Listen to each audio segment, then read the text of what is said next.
आप समझ के चलना है कि there are plenty of videos जो आपको YouTube पे मिलने वाली हैं। वो सब आएंगे आपको और फैक्ट्स रटवाएंगे, आपको याद दिलाएंगे बढ़िया यूपीएससी फैक्ट्स का गेम नहीं है। Trade will always involve two peoples या टू ऑर्गेनाइजेशंस या टू इंडस्ट्रियल सेटअप्स या टू कंट्रीज, जो भी मान लो। कमोडिटी मनी का बहुत बेसिक मतलब है, जैसे कि कोई कमोडिटी चाहिए ना, कोई प्रोडक्ट चाहिए उनको, जैसे क्या तुम लोग जो सबसे बेसिक फेमस हो गए उसको हम लोग बोलते हैं कौड़ी। जैसे बोलते हैं कौड़ी के भाव बिक गया, अरे कौड़ी के भाव बिक गया मतलब क्या है? तो कहने और मानने में बहुत अंतर है, तो ये कहने वाली बातें हैं, ठीक है भाई। डिवीजन ऑफ लेबर से ही स्पेशलाइजेशन आती भी है। क्यों? क्योंकि एक काम में निपुणता हासिल करना ज्यादा आसान है बजाय इसके कि हम सारे काम में निपुणता हासिल करें। हेलो एवरीवन, क्या हाल चाल? आई होप आप सभी लोग अपनी पढ़ाई बहुत बढ़िया तरीके से कर रहे होंगे और आज बड़े खुशी का दिन है क्योंकि आज हम लोग इस किताब की आखिरी चैप्टर को वाइंड अप कर रहे हैं और आज के इस लेक्चर के बाद आपको इस किताब से भी मुक्ति मिल जाएगी हमेशा हमेशा के लिए। तो इस किताब से आपको मुक्ति मिले उससे पहले मैं आपको अपने प्रीवियस क्लासेस के बारे में थोड़ी सी जानकारी देना चाहूंगा। जो भी लोग अभी भी लैग कर रहे हैं उन सभी जगहों को मैं जरा फिल करने के लिए आपको समझा देता हूं। ये सारी किताबें हम लोगों ने जो कंप्लीट कर रखी हैं इसी चैनल पर बड़े कॉम्प्रिहेंसिवली, वो ये हैं। अब आप देख सकते हो ओवरऑल लगभग एक चैनल अपना ओनली आईएएस यूपीएससी का है। आप यूजुअली, ये थोड़ा ज्यादा कॉम्प्रिहेंसिव है इसलिए मैं आपको यहां पर भेज रहा हूं। ये ओनली आईएएस यूपीएससी का एक चैनल है।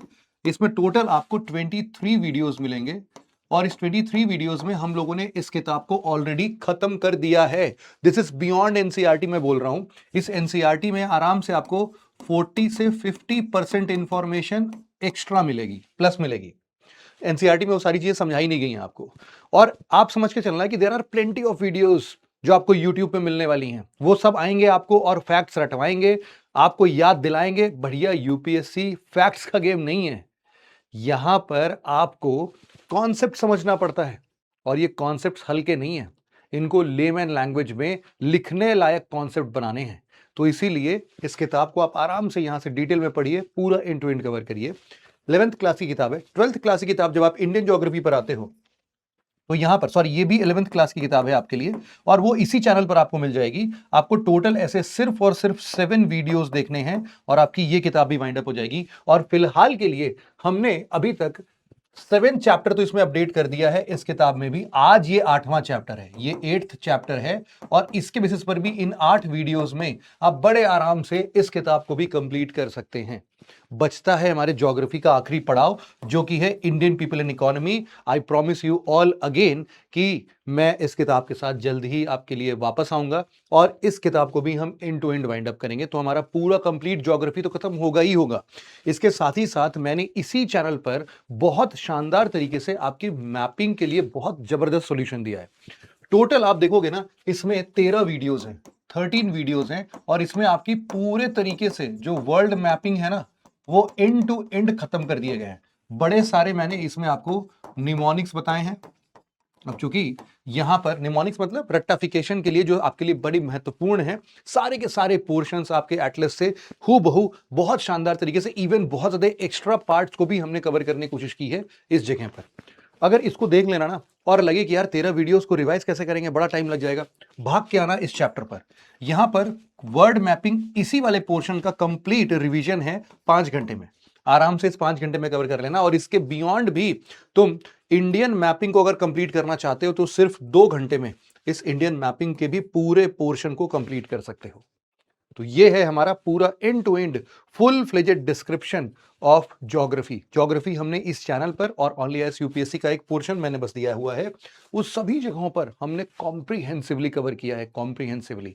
इस किताब को भी हमने बियॉन्ड एनसीईआरटी कवर किया है।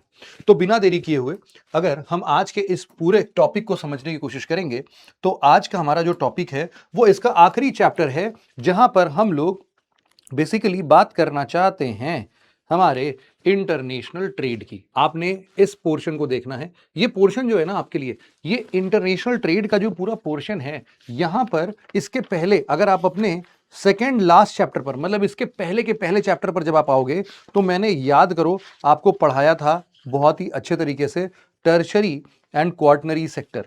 अगर ये याद हो आपको, टर्शरी एंड क्वार्टनरी सेक्टर, ये वाला चैप्टर याद होगा।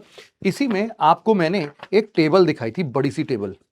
इस टेबल में आपने सबसे पहले नंबर पर क्या पढ़ा था? Trade and commerce. यही ट्रेड एंड कॉमर्स को हम जरा आज समझने की कोशिश करने वाले हैं। हमने इससे पहले डेफिनेटली सर्विसेज को बहुत डिटेल में पढ़ लिया था। यहां पर जब भी हम लोग लास्ट चैप्टर की बात करते हैं तो लास्ट चैप्टर में हम लोगों ने बड़े डिटेल से, बहुत बड़ा चैप्टर था भाई साहब ये, और इस बड़े से चैप्टर में हम लोगों ने प्रॉपर तरीके से ट्रांसपोर्ट और कम्युनिकेशन को पार्ट कंप्लीट किया था। आज हम लोग इंटरनेशनल ट्रेड की बात करेंगे। इंटरनेशनल ट्रेड आपका ये लास्ट चैप्टर, और इसके बाद ये किताब भी खत्म। किताब को रंग डालना, जैसे मैंने रंगा हुआ है अपनी किताब को, वैसे आशा करता हूं कि तुम लोग भी इसको रंग चुके होगे। फिलहाल आखिरी चैप्टर रंगने को बचा है। हम समझते हैं कि यहां पर हम लोग आज पढ़ रहे होंगे इंटरनेशनल ट्रेड। देखो, इंटरनेशनल ट्रेड की जब भी हम बात करते हैं ना, तो ये अब इसमें मैं ना थोड़े थोड़े इंफॉर्मेशन मैं तुमको इंडियन पर्सपेक्टिव से भी देता जाऊंगा, क्योंकि कोई अलग से किताब नहीं आई है जहां पर इंडिया ट्रेड के बारे में अलग से कुछ भी बातें बताई गई होंगी। तो जहां जहां पर भी मुझे लगेगा कि हाँ ये इंडिया से भी कनेक्ट हो सकता है, तो उसको मैं यहां पर कंप्लीट करा दूंगा। इसके अंदर की अगर तुम बात करोगे तो मोटे मोटे तौर पर सबसे पहले यहां पर यही समझाया गया है कि यार देखो, सबसे पहले इंटरनेशनल ट्रेड की तुम एक ब्रीफ हिस्ट्री पढ़ोगे, फिर दूसरे नंबर पर तुम पढ़ोगे फैक्टर्स अफेक्टिंग इंटरनेशनल ट्रेड। जितने भी इंटरनेशनल ट्रेड है उनमें कौन कौन से फैक्टर्स हैं। दूसरा, बेसिस क्या है, बेसिस ऑफ इंटरनेशनल ट्रेड। और फाइनली हम लोग एक टॉपिक इसी में और पढ़ते हैं जिसमें हम लोग बोलते हैं इंपॉर्टेंट एस्पेक्ट्स क्या क्या हैं। तो 3 इंपॉर्टेंट एस्पेक्ट्स हैं, उनको पढ़ते हैं हम लोग। और जब भी हम लोग इंटरनेशनल ट्रेड्स की बात करते हैं ना, तो हमारे लिए एंड टू एंड कनेक्टिविटी के लिए एक देश दूसरे देश से कैसे कनेक्टेड है, इसको सबसे बेस्ट तरीके से रिप्रेजेंट करता है हमारा पोर्ट। तो पोर्ट सिस्टम क्या है, इसको भी हम लोग जरा समझने की कोशिश करेंगे इस चैप्टर में। यही सारा ब्रीफ में मैंने आपको बता दिया। Let's begin the chapter. और सबसे इंपॉर्टेंट बात यह है कि इस पूरे पूरे के पूरे जितने भी 8 चैप्टर्स हुए हैं, इन 8 चैप्टर्स का पीडीएफ मैं आपको इस टेलीग्राम चैनल पर कंबाइंड फॉर्म में अपडेट कर दूंगा। कंबाइंड पीडीएफ आज के लिए क्लास के बाद आपको कंबाइंड पीडीएफ पूरे के पूरे इस पूरे किताब की मिल जाएगी। आराम से उसको रिवीजन पर्पस के लिए इस्तेमाल करना। चलो, आज बहुत ज्यादा इधर उधर की बातें हो गई। बस एक आपको छोटी सी इंफॉर्मेशन देनी है कि अगर आपको इस पर्टिकुलर लेक्चर की पीडीएफ चाहिए तब आप जाके यहां से डाउनलोड कर सकते हो। और अगर आपको पेड कोर्सेज, कुछ प्रारंभ टाइप का 3 साल कोर्सेज जो कि आपके कॉलेज के साथ चले, तो वो ये हैं। साथ ही साथ आप अपने बीबीए एमबीए के कोर्सेज के साथ भी अपने यूपीएससी की प्रिपरेशन को कंटिन्यू कर सकते हो। Let's begin this chapter, international trade. जब भी हम बात करते हैं एक एक बेसिक सिस्टम की हम बात करते हैं, जहां पर हम लिखते हैं इसको ट्रेड। देखो, ट्रेड क्या चीज है। Trade will always involve 2 peoples या 2 ऑर्गेनाइजेशंस या 2 इंडस्ट्रियल सेटअप्स या 2 कंट्रीज, जो भी मान लो। यहां पर 2 एंटिटीज होंगे। एक होता है तुम्हारे पास में सेलर और एक होता है हमारे पास में बायर, है ना। सेलर और बायर, ये आज का कॉन्सेप्ट है। लेकिन जब हम बहुत पुराने जमाने में चलते थे, मतलब सिंपली समझ लो तुम सबसे पहले कि सेलर और बायर क्या कर रहे हैं। सेलर के पास में कुछ ऐसे गुड्स एंड सर्विसेज हैं जो कि ये बायर को देना चाहता है। अब तुम बोलोगे सर ये फ्री फंड में थोड़ी दे देगा। अरे गुड्स एंड सर्विसेज के पास है, बायर को चाहिए तो बायर को थोड़ी दे देगा भैया, बायर भी तो कुछ इसको वापस करेगा। तो बायर इसके अगेंस्ट में इसको क्या देता है भाई, पैसा पैसा पैसा, इसको मनी दे देता है। तो ये जो exchange of goods and services है, हम क्या बोल रहे हैं, ट्रेड का मतलब क्या हो गया भाई, यहां पर हम बोल सकते हैं exchange of goods and services. Exchange of goods and services इस सिंपल बारे में बात कर सकते हैं कि voluntary exchange of goods and services बोल सकते हैं, है ना। अब अगर हम इसके थोड़े पुराने जमाने पर जाए ना, तो सिस्टम यूं नहीं चलता था। सिस्टम की शुरुआत बार्टर सिस्टम से हुई थी। बार्टर सिस्टम जानते हो तुम लोग। ये जो बार्टर सिस्टम है ना, यहां पर बायर और सेलर नहीं होते थे। एक ही इंसान बायर और सेलर दोनों होता था, बट अगेन 2 एंटिटीज चाहिए थे। यहां पर हम लोग लिखते हैं एंटिटी 1 और यहां पर हम लोग लिखते हैं एंटिटी 2। यहां पर इसके पास में कुछ गुड्स एंड सर्विसेज ऐसे हैं जो किसको चाहिए भाई, रिक्वायरमेंट किसके पास है, इसके पास में है। बदले में पैसे नहीं है, यहां पर पैसे है ही नहीं, पैसे का कॉन्सेप्ट ही नहीं है यहां पर। तो यूजुअली अब दूसरे तरफ से क्या होता है कि अरे वाह, इस एंटिटी 2 के पास भी there are certain goods and services जो कि एंटिटी 1 को रिक्वायर्ड है। तो यहां पर हम लिख सकते हैं this is being required by entity 1। तो ये जो सिस्टम बना, इसके आदान प्रदान के एक्सचेंज से हम लोग को क्या मिलता है, बार्टर सिस्टम मिलता है। अब बार्टर बड़ी सिंपल सी बात है, जैसे मान लो कि ये भैया जो हैं इनको गार्डन डेकोरेशन बहुत अच्छा आता है, तो जो एंटिटी 1 है ना, एंटिटी 2 सॉरी, उनका बगीचा बिल्कुल कबाड़ बन चुका है। उनको चाहिए कि यार कोई तो माली आए जो कि इसको बढ़िया से सुंदर सजावट कर दे। लेकिन इंटर्न ये जो एंटिटी 1 है, इनको यार पेंट करने नहीं आता अपना घर। तो इन्होंने अपना बगीचा तो बहुत सुंदर बना लिया है, लेकिन इनके घर के अंदर घुसोगे तुमको लगेगा अरे यार ये देखो, ये देखो एकदम गंदा पेंट, ये तो पपड़ी छोड़ रहा है यार, ये तो सीलन आ गई, ये बहुत बवाल है। लेकिन जो ये एंटिटी 2 है, ये भाई साहब क्या है, ये बहुत बढ़िया पेंटिंग कर लेते हैं। कौन सी वाली पेंटिंग, अरे वॉल पेंटिंग। तो इन्होंने बोला कि यार देखो, मैंने अपना घर तो बहुत सुंदर बना लिया है, लेकिन मेरा बगीचा जो बाहर से देखने के लिए आता है वो कहता है यार क्या घटिया सा बगीचा बना रखा है। अब ये क्या करेंगे, ये एंटिटी 1 से बोलेगा भैया मेरा बगीचा सुंदर कर दो, इसके बदले में हम तुम्हारे घर के अंदर में मस्त पेंट वेंट कर देते हैं। दोनों की बातें खत्म हो गई, बार्टर सिस्टम अपना टर्न।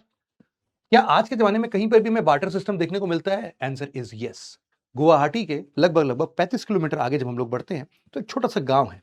उस गांव का जो एक हार्वेस्ट सीजन जनवरी में आता है, उसमें हम लोग जागी रोड के पास में जोन बील मेला देख सकते हैं। एग्जाम्पल हम यहां पर लिख सकते हैं, एग्जाम्पल जोन बील मेला। कहां पर है भाई, जोन बील मेला। ये जो जोन बील मेला है, ये जागी रोड गुवाहाटी के 35 किलोमीटर दूर है। यहां पर ऐसा लिख सकते हो, जागी रोड नियर गुवाहाटी असम। यहां पर आज भी जोन बील मेला जो होता है वो जनवरी में जब हार्वेस्टिंग हो जाती है ना, तो यहां पर बहुत बढ़िया से एक हार्वेस्ट मेला लगता है। यहां पर मिट जा भाई, हाँ, हार्वेस्ट मेला लगता है और उसमें बार्टर सिस्टम आज भी चल रहा है, हर साल होता है। इस साल भी हुआ है, इस साल भी जनवरी में खत्म हुआ है बस। तो 18, 20, 22 जनवरी को तुम देखोगे तो यहां पर तुम्हें मिल जाएगा जोन बील मेला, तुम न्यूज में जाके देख सकते हो। तो लोग यहां पर आते हैं और जिसको जिस सामान की जरूरत होती है वो आज भी करते हैं। मतलब कि this barter system is even today, it is functioning even today. तो ये बहुत ही बड़ी बात है, बहुत ही बढ़िया बात है। अब यहां पर बार्टर सिस्टम जो है ना, धीरे धीरे बहुत सारे इवोल्यूशंस को देखता है। मतलब कि हमारा ये बार्टर सिस्टम, ये तो एक शुरुआत थी जहां पर हम लोगों ने चीजों की शुरुआत देखी, लेकिन धीरे धीरे ये मनी तक कैसे पहुंचे। हम बोलते हैं कि भाई देखो, हम एक फ्लो बनाते हैं। सबसे पहले हम लोग लिखते हैं यहां पर ऐसा लिख लेते हैं इस टॉपिक को, ये टॉपिक है evolution of money as a medium of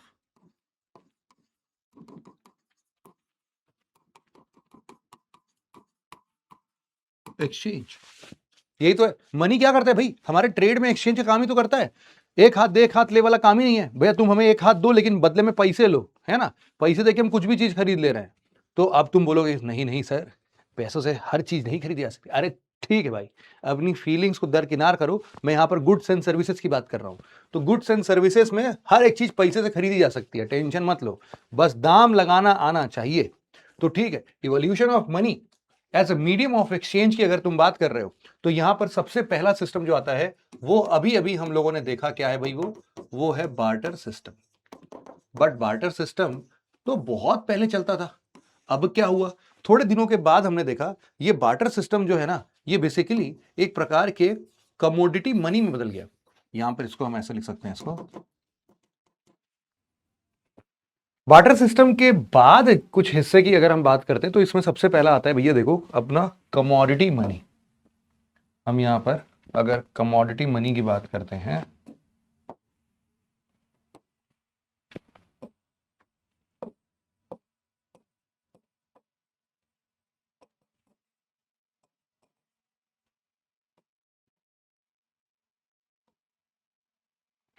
commodity money का मतलब क्या है? वैसे तुम्हें पता है क्या? कमोडिटी मनी का बहुत बेसिक मतलब है, जैसे कि कोई कमोडिटी चाहिए ना, कोई प्रोडक्ट चाहिए उनको, जैसे क्या, जैसे कमोडिटी के नाम पर उन्होंने बोला कि भैया हमारी गाय ले जाओ, गाय के बदले में हमें जो सामान दे दो। उसके बाद मान लो तुम कुछ भी बेच दो यार, कुछ भी, कोई भी कमोडिटी बेच दो तुम। जैसे कि मान लो तुमने कोई, तुम्हारे पास में कोई क्रॉप है, एग्रीकल्चर है, व्हीट है, गेहूं के बदले कुछ बेच दो, चाय के बदले कुछ बेच दो, जो मर्जी आए, कमोडिटी मनी, जिसके बदले में तुम कुछ भी सामान बेच सको, वो सब यहां पर आ जाएगा। फिर उसके बाद आता है एक दौर जब लोगों ने बेसिकली मेटलर्जी सीख ली थी। मेटलर्जी मतलब उनको मेटल बनाना आ गया था। तो यहां से धीरे धीरे समझ में आता है मेटल कॉइन्स। ऐसे मेटल कॉइन्स जो काफी प्रेशियस हुआ करते थे, जैसे कि ये हो सकता है गोल्ड, ये हो सकता है सिल्वर, ये हो सकता है ब्रॉन्ज। तो अलग अलग पीरियड में अलग अलग शासकों ने अलग अलग मेटल कॉइन्स का इस्तेमाल किया। उसमें मुहर ठप्पा लगाते थे ताकि कोई और बना ना पाए, लेकिन अल्टीमेटली हुआ यूं कि कोई भी उसको बना लेता था। अच्छा, मेटल मनी के पहले भी अगर मैं तुम्हें बताऊं ना, तो एक और चीज आया था जिसको कि हम लोग बोलते थे इंट्रिंसिक वैल्यू तो होती थी, लेकिन वो बेसिकली कुछ रेयर ऑब्जेक्ट्स होते थे। मतलब कि कॉइन, करेंसी और इन सब के बेसिस पर एक और चीज मैं तुम्हें बताऊंगा, जहां पर हम लोग एक यहां पर गैप मैं तुम्हें दिखाता हूं। ये जो गैप है, इसके गैप में हम किसी भी प्रकार के कोई भी प्रेसियस या फिर रेयर ऑब्जेक्ट्स का हम लोग इस्तेमाल कर लेते थे। अब जैसे ये क्या हो सकता है, जैसे ये हो सकता है तुम्हारे लिए फ्लिंट स्टोन्स, तुम्हारे लिए हो सकते हैं ऑब्सीडियंस। तुम लोग जो सबसे बेसिक फेमस हो गए उसको हम लोग बोलते हैं कौड़ी। जैसे बोलते हैं कौड़ी के भाव बिक गया। अरे कौड़ी के भाव बिक गया मतलब क्या है? कौड़ी का मतलब यह है कि भाई एक शेल होता है, वो थोड़ा उस टाइम पर मुश्किल से मिलता था, तो कौड़ी शेल्स जो है इसके भी डेफिनेटली कुछ पैसे बनते थे, तो कौड़ी के बदले लोग इसको देखने लगे। इसके अलावा कोई भी जो बड़े मुश्किल से चीजों को मिल पाती थी, जैसे मान लो हाथी का दांत है ना, एलिफेंट टीथ के बदले क्या मिल सकता था? तो एलिफेंट टीथ का कोई हिस्सा निकाल के इसके बेसिस पर ट्रेड करने लगे कि हाँ भाई यहां पर पैसों के बदले में क्या चल रहा था? एलिफेंट का टीथ चल रहा था। कभी कभी तो टाइगर के पाव्स, मतलब कि यहां पर जो इनके, यहां पर टाइगर का या फिर इसकी स्किन, मतलब हाइड बोल दो, स्किन नहीं, इसकी टाइगर की हाइड बोल दो। तो इन सब के बदले भी धीरे धीरे ये सारी चीजें चलने लगी। अब इसमें बड़े सारे छोटे छोटे थे। अब मतलब तुम यही सब समझ सकते हो, कमोडिटी मनी के तौर पर हम लोग प्रेशियस रेयर ऑब्जेक्ट्स का इस्तेमाल करने लगे as a medium of exchange. फिर मेटल कॉइन्स वगैरह आया। मेटल कॉइन्स के बियॉन्ड हम क्या देख सकते हैं, धीरे धीरे ना यहां पर बेसिकली पेपर मनी का कॉन्सेप्ट चलने लगा। पेपर मनी का कॉन्सेप्ट जब आया तो पेपर मनी के लिए इसको पेपर मनी बनाने वाला भी आएगा। भाई पेपर मनी कोई भी, मैं आज एक कागज पर लिख दूं कि हाँ इस कागज के हिसाब से मैं तुमको 50 रुपया दूंगा, तो कोई कहीं पर भी थोड़ी ना एक्सेप्ट कर लेगा, कोई जानता ही नहीं है मान लो मुझे, तो वो क्या करेगा? इसलिए पेपर मनी जब भी आता था तो उसके लिए एक बैंक सिस्टम की जरूरत पड़ती थी, या फिर जो राजा होते थे ना वहां के, वो खुद के खुद एक प्रोमिसरी नोट्स जारी करते थे। तो यहां पर या तो तुम इस प्रोमिसरी नोट्स की बात कर लो, या फिर तुम यहां पर बैंक नोट्स की बात कर लो। तो ये सब धीरे धीरे चलने लगा भाई। पेपर मनी के बाद धीरे धीरे लोगों ने अपना क्रेडिट सिस्टम इंप्रूव करने का ठान लिया। तो धीरे धीरे क्या हुआ, क्रेडिट मनी चलने लगी। और इस क्रेडिट मनी के अंतर्गत आता है हमारा, बेसिकली क्या आता है? क्रेडिट मनी के अंतर्गत हमारा आता है चेक्स। लोग चेक देने लगे, चेक देने लगे। अब यहीं पर क्रेडिट मनी के बाद अगर तुम देखोगे तो और क्या चीज है भाई? क्रेडिट मनी के बाद इधर ले आते हैं भाई इसको। इसके बाद आया तुम्हारे पास में, क्रेडिट मनी के बाद आता है तुम्हारा प्लास्टिक मनी।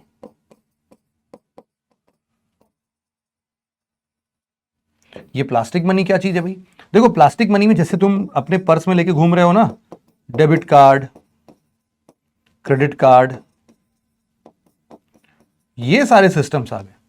लेकिन यहां पर भी बातें रुकी नहीं। इसके बाद हम लोग और देख सकते हैं कि हमारे पास में आ चुका है आज के टाइम पर डिजिटल मनी।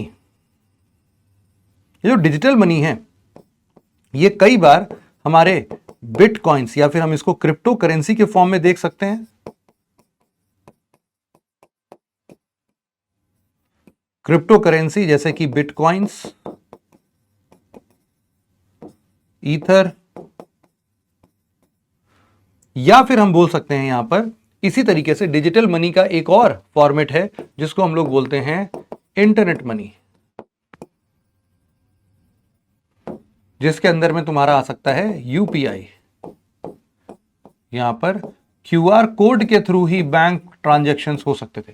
तो तुम देख सकते हो कि यार कहां से हम लोग चल रहे थे भाई साहब, 1 किलो गेहूं देके 1 किलो चावल लेने वाले लोग आज के टाइम पर मोबाइल से क्यूआर कोड स्कैन करके भेज दे रहे सब कुछ। तो this is how the trade has been changed, the introduction of money has changed the way we are trading. अच्छा, यहीं पर ट्रेडिंग से एक बहुत ही बढ़िया तुम्हारे इस एनसीईआरटी में किताब लिखा है सैलरी।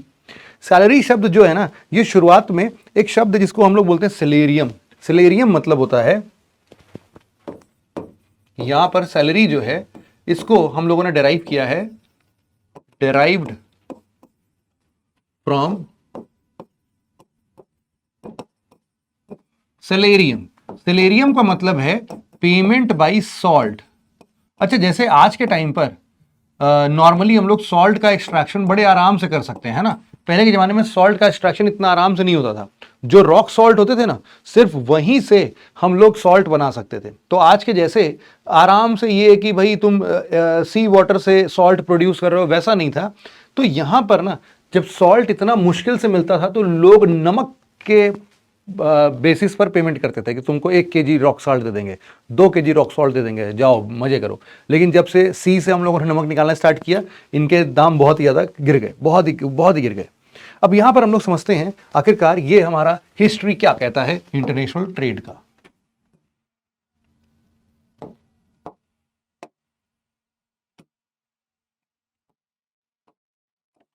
समझते हैं, लिखते हैं इसको,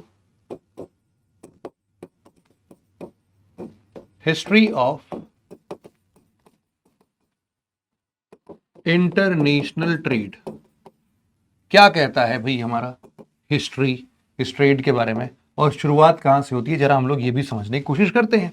देखो, हिस्ट्री की शुरुआत सबसे पहले अगर तुम देखोगे एंशिएंट टाइम्स पर, बहुत पहले की बात करोगे, तो डेफिनेटली अलग अलग सिविलाइजेशंस के बीच में इंटरनेशनल ट्रेड हुआ करते थे, है ना। इंटरनेशनल ट्रेड की बात हो रही है, हमेशा याद रखना। तो जैसे बड़े अलग अलग civilisation, Harappan civilisation, Mesopotamian civilisation, Roman civilisation, अलग अलग टाइप के जो सिविलाइजेशन थे, वो सब के सब जो है वो अलग अलग हिसाब से अपना कुछ ना कुछ डेफिनेटली अपने मार्किंग्स, जैसे हड़प्पन सिविलाइजेशन में हम लोग को अलग से कॉइन्स जैसे कुछ चीजें मिलती हैं। अब हमें नहीं पता है कि वो कॉइन जो है जो मेसोपोटामियन सिविलाइजेशन में पाया गया है वो हड़प्पन सिविलाइजेशन का ही है, लेकिन हमें ये नहीं पता है कि वो as a mark of symbol इस्तेमाल किया जाता था, या फिर एज ए मनी इस्तेमाल किया जाता था, या फिर एज ए अपना यहां पर आमलेट जो होता है ना उसके जैसा, या फिर लॉकेट के जैसा, किसके लिए इस्तेमाल किया जाता था, डेकोरेशन पर्पस से, या फिर as a symbol of proof कि हाँ भैया ये जो माल है भैया ये हड़प्पन सिविलाइजेशन वालों का है, इसको किसी और का मत समझ लेना, या फिर as a exchange of money. लेकिन हम लोगों ने देखा कि मिंटिंग ऑफ कॉइन्स वहां पर देखने को मिलती है। हड़प्पन सिविलाइजेशन में एक ऐसा पूरा एरिया है, कालीबंगान है शायद, जहां तक मुझे याद आ रहा है, अब हिस्ट्री पढ़े तो जमाना बीत चुका है, बट तुम लोग एक बार क्रॉस चेक कर लेना इस फैक्ट को। तो शायद जो मिंटिंग ऑफ कॉइन्स वहां पर होती थी वो ऐसे जगहों पर हुआ करती थी भाई साहब। तो कॉइन्स तो वहां पर हैं ऑलरेडी, लेकिन धीरे धीरे हम लोग बोल रहे हैं कि एक रूट डेवलप होता है, सबसे प्रोमिनेंट रूट जिसको हम लोग आज तक मानते हैं, इसको हम लोग बोलते हैं सिल्क रूट। सिल्क रूट जो है वो रोम से लेकर चाइना तक, ये बेसिकली लगभग 6000 किलोमीटर का ये जो डिस्टेंस था ये कवर होता था। अगर मैं तुमको एक डायग्राम के थ्रू इसको समझाने की कोशिश करूंगा,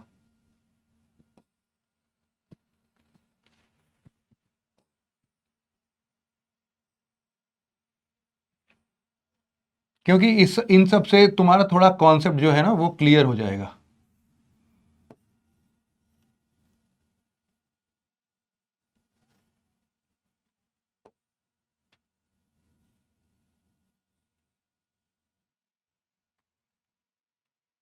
और यहां पर हमें बेसिकली मुझे जो बनाना था वो सिर्फ ये बनाना था।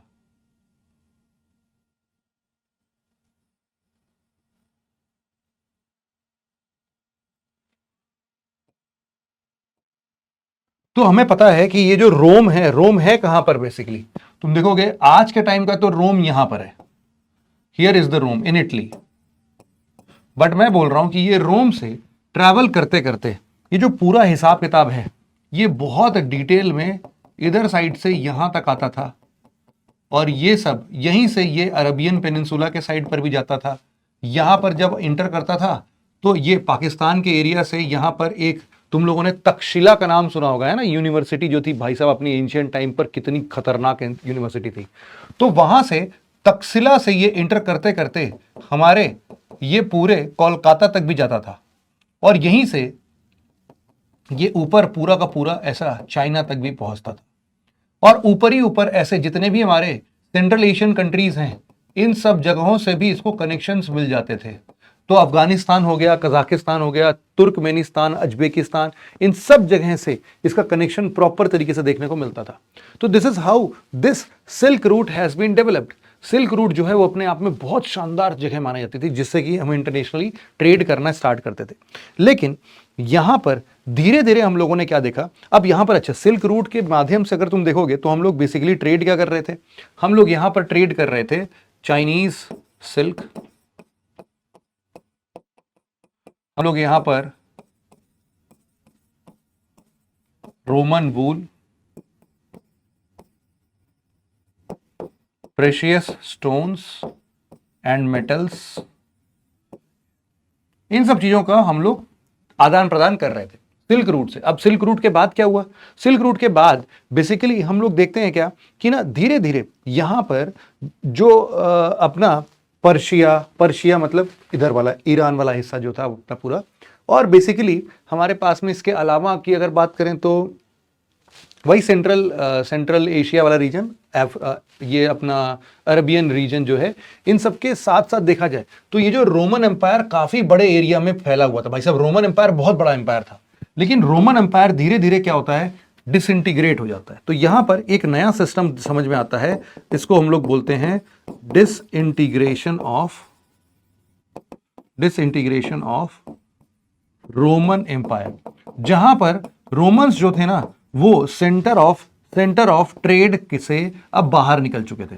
जैसे ही डिसइंटीग्रेशन होता है रोमन एम्पायर का, यहां पर एक और नया पावर ओरिजिनेट होता है। इस नए पावर को हम लोग यूरोपियन पावर के नाम से जानते हैं। यहां पर अब अगर इसी डायग्राम को मैं और फर्दर एक्सटेंड कर दूंगा तो हमारे पास में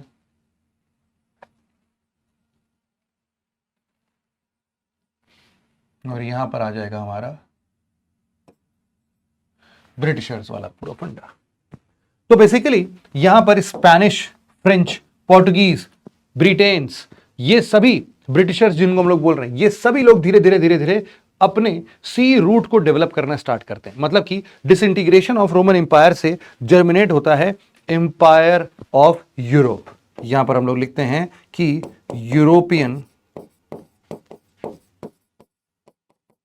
यूरोपियन एम्पायर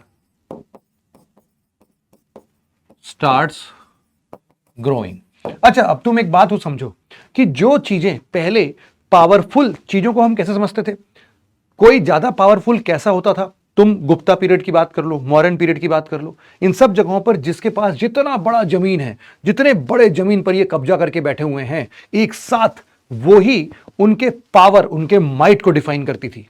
लेकिन धीरे धीरे तुम देखोगे कि जिसके ऊपर जमीन पर राज है वो बड़ा राजा नहीं है, बल्कि जिनके पास पानी के ऊपर राज हो जाएगा वो अब रूल करेंगे इस वर्ल्ड को। क्यों? क्योंकि 13th 14th सेंचुरी में तुम देखोगे कि यूरोपियन एम्पायर ने अपना शिप बिल्डिंग मैकेनिज्म से स्टार्ट किया, और यहां से हम लोग समझते हैं कि कैसे इन लोगों ने धीरे धीरे करते करते तुम देखोगे कि आखिरकार पूरा का पूरा जो हमारा वॉरशिप्स था ना, वॉरशिप ट्रेड, वो स्टार्ट हो जाता है।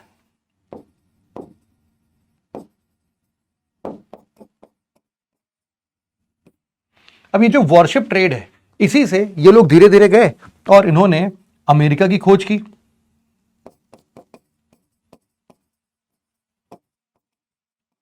Founded America. अब जैसे ही अमेरिका की खोज होती है उसके बेसिस पर ये और भी जगह दूसरे दूसरे जगह पर जाने लगे। मतलब कि यहां पर ओशन गोइंग वॉरशिप्स जो थी उसकी डेवलपमेंट स्टार्ट हो गई। यहां पर हम लोग लिख भी सकते थे इस तरीके से इसको कि डेवलपमेंट ऑफ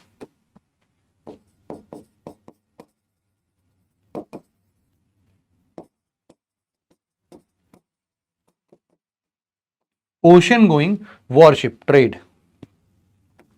अब फिर क्या हुआ, इसके बाद हम लोग देखते हैं कि धीरे धीरे जब 15th सेंचुरी की बात आती है तो यहां पर डेवलप होने लगता है यूरोपियन कोलोनियलिज्म। कोलोनियलिज्म जो था वो हमेशा सिर्फ रूट से ही हुआ था। मतलब कि एक पूरा रूट था, जैसे कि मान लो एक्चुअल में होता यूं था ना कि यहां पर ट्रेड बहुत ज्यादा लगता था। यहां पर इसको पास करने के लिए ना यहां पर बहुत पैसे देने पड़ते थे। अब यूरोप जो है वो इतने मुश्किल से यहां तक पहुंचता था, इसके बाद इतने पास देने पड़ते थे, उसको ट्रेड करने का मौका ही नहीं मिलता था। इसीलिए इसने क्या किया, इसने यहां से एक नया रूट डेवलप किया। इसने बोला कि भैया हम जाएंगे नहीं उधर से, तो इन्होंने यहां से एक नया रूट डेवलप किया जिसको कि उन्होंने बोला कि नहीं, हम तो केप ऑफ गुड होप से जाना प्रेफर करेंगे।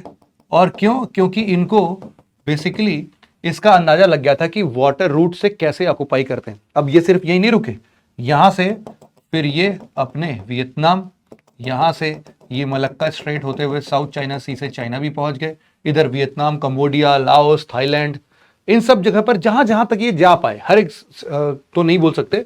उसके साथ ही साथ यहां पर जितने भी अफ्रीकन स्टेट्स थे, इन सभी अफ्रीकन स्टेट्स पर भी इनका वर्चस्व जो है वो धीरे धीरे बनने लगा। ये सारे के सारे अब ये करते क्या थे कि यहां से अब यहां पर एक नया ट्रेड सिस्टम इमर्ज होकर आता, जिसको हम लोग बोलते हैं स्लेव ट्रेड। ये स्लेव ट्रेड बहुत बुरी चीज थी। स्लेव जो भी हुआ करते थे वहां पर ना यूरोपियंस जो होते थे बड़े नियम कानून मानने वाले लोग हैं भाई साहब। वो बोलते थे कि भैया हम देखो, सिंपल सी बात बताते हैं, हम नियम कानून के बियॉन्ड चलते ही नहीं है। लेकिन अगर तुम ये देखोगे कि इस इधर साइड में क्या है भैया, अपना अटलांटिक ओशन है, उधर साइड में क्या है, फिर अपना नॉर्थ अमेरिका है। तो यूरोप से अमेरिका के लिए जब स्लेव्स भेजे जाते थे ना, तो उस टाइम पर इतना इनह्यूमन प्रैक्टिस होता था, उनको कोड़ों से मारते हुए ले जाते थे, कोई खाना वाना नहीं देते थे। अगर मान लो यहां से 1000 स्लेव्स को ले जा रहे हैं तो पहुंचते पहुंचते 100-150 स्लेव्स तो मर जाते थे, रास्ते में दम तोड़ देते थे। उन्हीं के साथ जो जिंदा है वो भी वहीं पर रह रहे हैं, चेन से बंधे हुए हैं, बिल्कुल इनह्यूमन। जैसे जानवरों को ट्रीट किया जाता है ना, समझ लो वैसे ही स्लेव को ट्रीट किया जाता था। लेकिन तुम बोलोगे कि सर ये तो बात ही गलत है, ये तो यूरोपियंस जो है तो नियम कानून चलने वाले लोग थे, तो ये नियम क्या बनाया था? क्या उन्होंने बोला था कि इनह्यूमन बर्ताव कर सकते हैं हम इंसानों के साथ? नहीं, ऐसा कहीं लिखा नहीं था उन्होंने। लेकिन उन्होंने एक बात लिखी थी कि we do not treat slaves as humans. वो स्लेव्स को ह्यूमन कंसीडर ही नहीं करते थे भाई साहब, इसीलिए उनके लिए वो ह्यूमन इंसान थे ही नहीं, इसीलिए वो इनह्यूमन प्रैक्टिसेस करते थे उनके साथ साथ। तो अब यहां पर क्या हुआ, स्लेव ट्रेड जो है ये अफ्रीका के नेशन से बहुत सारे स्लेव को पकड़ते थे और इनको उठा उठा के अमेरिका में भेज देते थे। अमेरिका में इनका टी प्लांटेशन या फिर दूसरे प्लांटेशन क्रॉप्स के लिए वहां पर उनके पूरे शहर को बिल्ड करने से रिलेटेड जो भी काम जहां पर भी होता था वो इन स्लेव्स को भेज दिया करते थे। और इन स्लेव्स को बेचने का भी प्रावधान यहां पर सामने आता है। तुम्हारे एनसीईआरटी में एक पूरा फरमान जारी किया गया है। यहां पर अगर तुम देखोगे, एक मिनट, यहां पर ये एक पेज है, यहां पर देखो, ये वाला जो डायग्राम है ना, इसको डायग्राम को देखना है। ये पूरा डायग्राम तुम्हारे लिए क्या है, इसमें बताया गया है कि भैया देखो हम 3 स्लेव बेच रहे हैं। 1829 की बात है। On Monday of 18th of May 1829 under the पता नहीं कहां for sale the 3 following slaves. उन 3 स्लेव्स के यहां पर नाम लिखे गए। 3 स्लेव्स को हम बेच रहे हैं, जिनको खरीदना हो भैया आ जाओ। ये कौन है भाई? हल्टन डूस्ट, मतलब कि डच लोग हैं यहाँ पर जो कि इनको बेचने का काम कर रहे हैं। तो धीरे धीरे तुम देखोगे ना, जैसे जैसे यूरोपियन कॉलोनिज्म बड़ा 15th सेंचुरी की बात हम कर रहे थे, यूरोपियन कॉलोनिज्म जब आता है 15th सेंचुरी में, तो इसी के साथ साथ एक नया फॉर्म ऑफ जो चीजें डेवलप होती है यहाँ पर, उसको हम लोग बोलते हैं slave trade. And this slave trade continued for 200 years। 200 सालों तक बेचारों ने अपना परिवार खो दिया होगा। ऐसा भी होता था कि एक घर परिवार से 5-6 लोग को उठाया, किसी को यहां भेज दिया, किसी को वहां भेज दिया, और जिंदगी में बेचारे कभी दोबारा अपने घर वालों से मिल भी नहीं पाए होंगे, वहीं कहीं दम तोड़ दिया होगा, मर गए होंगे वो। तो इतना इनह्यूमन प्रैक्टिसेस था। लेकिन इन सब के बाद हम बोलते हैं कि बेसिकली हम लोगों ने देखा धीरे धीरे करके एबॉलिशमेंट, स्लेव ट्रेड का एबॉलिशमेंट होता है। और एबॉलिश करने वाला सबसे पहला जो कंट्री बनता है वो है Denmark. Abolishment of slave trade start हो जाता है और सबसे पहले हमारे 1792 में डेनमार्क एक देश है जिसने बोला कि भैया आज के बाद से हम स्लेव्स को ट्रेड नहीं करेंगे, बात खत्म। ये इनह्यूमन प्रैक्टिस है। अब जाके इनको याद आया है इनह्यूमन प्रैक्टिस के बारे में। सिमिलरली इसके साथ साथ 1807 में जो ब्रिटेन है उसने भी बोला कि ठीक है भाई हम भी बंद करते हैं अब से। अगले ही साल 1808 में यूनाइटेड स्टेट्स ने भी बोला कि ठीक है भाई अब हम भी स्लेव्स को बंद करते हैं। लेकिन तुमको पता है कि एक बात कहने की होती है और एक बात मानने की होती है, तो कहने और मानने में बहुत अंतर है। तो ये कहने वाली बातें हैं, ठीक है भाई, ये याद रखना कि these are just for the abolishment of slaves in the form of a paper, not in the form of spirit. तो यहां पर हम लोग बोल रहे हैं कि अब धीरे धीरे तुम देखोगे जब ये स्लेव ट्रेड वगैरह बना, लोग जो है ना शुरुआती तौर पर खेती वेती का माल ज्यादा बेचते थे। लेकिन धीरे धीरे क्या हो रहा था, यहां पर तुम देखोगे कि यहां पर 18th सेंचुरी में आते आते यहां पर आता है क्या, industrial revolution. Industrial revolution, industrial revolution एक ऐसा फेज था तुम्हारे 18th सेंचुरी का जब हम लोग बोल रहे थे कि यहां पर जितने भी प्रकार के प्राइमरी प्रोडक्ट्स हैं उनको हम लोग प्रोसेस करके फिनिश्ड गुड्स में कन्वर्ट कर देते हैं, फिनिश्ड गुड्स में कन्वर्ट कर देते हैं। मतलब यहां पर देखा जाए तो बेसिकली हो क्या रहा है कि जितने भी रॉ मटेरियल्स हुआ करते थे, those raw materials are now converted into finished goods. और देखते ही देखते तुम्हें एक बात समझ में आएगी कि now this raw material, the way we treated this raw material, their cost decreases. क्यों? क्योंकि लोगों की डिमांड कहां बढ़ने लगी, फिनिश्ड गुड्स की डिमांड। तो मतलब इससे हुआ क्या, इससे हुआ क्या कि demand of finished goods increases. और यहां पर तुमको एक बात और भी समझ में आनी चाहिए कि देखो शुरुआती दौर पर जब भी बार्टर सिस्टम चलता था, सिल्क रूट वगैरह थे ना, तो यहां पर बेसिक जो लोग थे ना उनको इतना इंटरनेशनल ट्रेड में कोई यकीन नहीं होता था। वो तो कुछ चंद लोग थे जिनको पता था कि यार यहां पर एक रईस राजा रहता है। ये जो रईस राजा है ना, इसको बड़ा शौक है यार कि वो सिल्की कपड़े, सूती के नहीं भाई साहब, वो सिल्क की कपड़े पहनने में यकीन रखता है, चमकता है ना वो, तो बाकी लोगों से अलग लगेगा वो। तो इसीलिए उसको महंगे महंगे सिल्क कपड़े बेचने के लिए वो ट्रेडर्स जो है वो वहां तक पहुंचते थे। उनसे खुश होके वो ऐसे ऐसे गले की मार आया, जाओ आज हम खुश हुए, इतना बढ़िया कपड़ा लेके आया तुम। तो ऐसे तुमको लगता था भाई साहब ये तो मजा ही आ गया यार, इतना दूर चल के आए तो, लेकिन उसके बदले में बहुत सारा पैसा मिला अपने को, बहुत सारे हीरे जवाहरात मिले हैं। तो लोग धीरे धीरे वैसे ही कर रहे थे। लोगों की बेसिक जरूरतों को, मतलब जो नॉर्मल लोग थे ना उनकी बेसिक जरूरत ही पूरा हो रहा था, रोटी कपड़ा, और गलती से मकान मिल जाए तो और बढ़िया बात है। तो रोटी कपड़ा मकान लेके लिए खुश थे, वो अपनी जिंदगी में मस्त थे। ये तो बाकी रईस लोग की बात हो रही है ये सब, कि इतना सब बवाल चल रहा है इधर। अब यहां पर जब भी हम लोग बोल रहे हैं तो डिमांड ऑफ फिनिश गुड्स बढ़ गया, मतलब कि कॉस्ट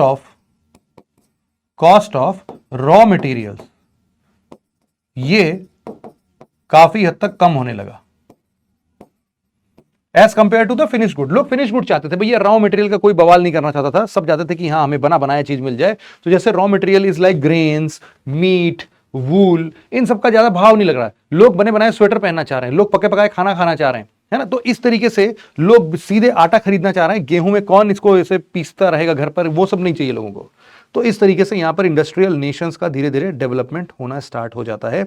और धीरे धीरे तुम देखोगे in the latter half of the 19th century बहुत सारे ऐसे रीजन्स जो कि प्राइमरी गुड्स के लिए बहुत ज्यादा इंपॉर्टेंट माने जाते थे, कभी उनका वजूद धीरे धीरे कम होने लगा और नया मार्केट डेवलप हो गया जहां पर ये फिनिश्ड गुड्स मिल रहे थे। धीरे धीरे यही डेवलप्ड कंट्रीज बने। इन डेवलप्ड कंट्रीज के आधार पर तुम देखोगे कि बहुत सारे वर्ल्ड वॉर छिड़े। इसके बाद जब वर्ल्ड वॉर 1 और 2 आता है तुम्हारे लिए,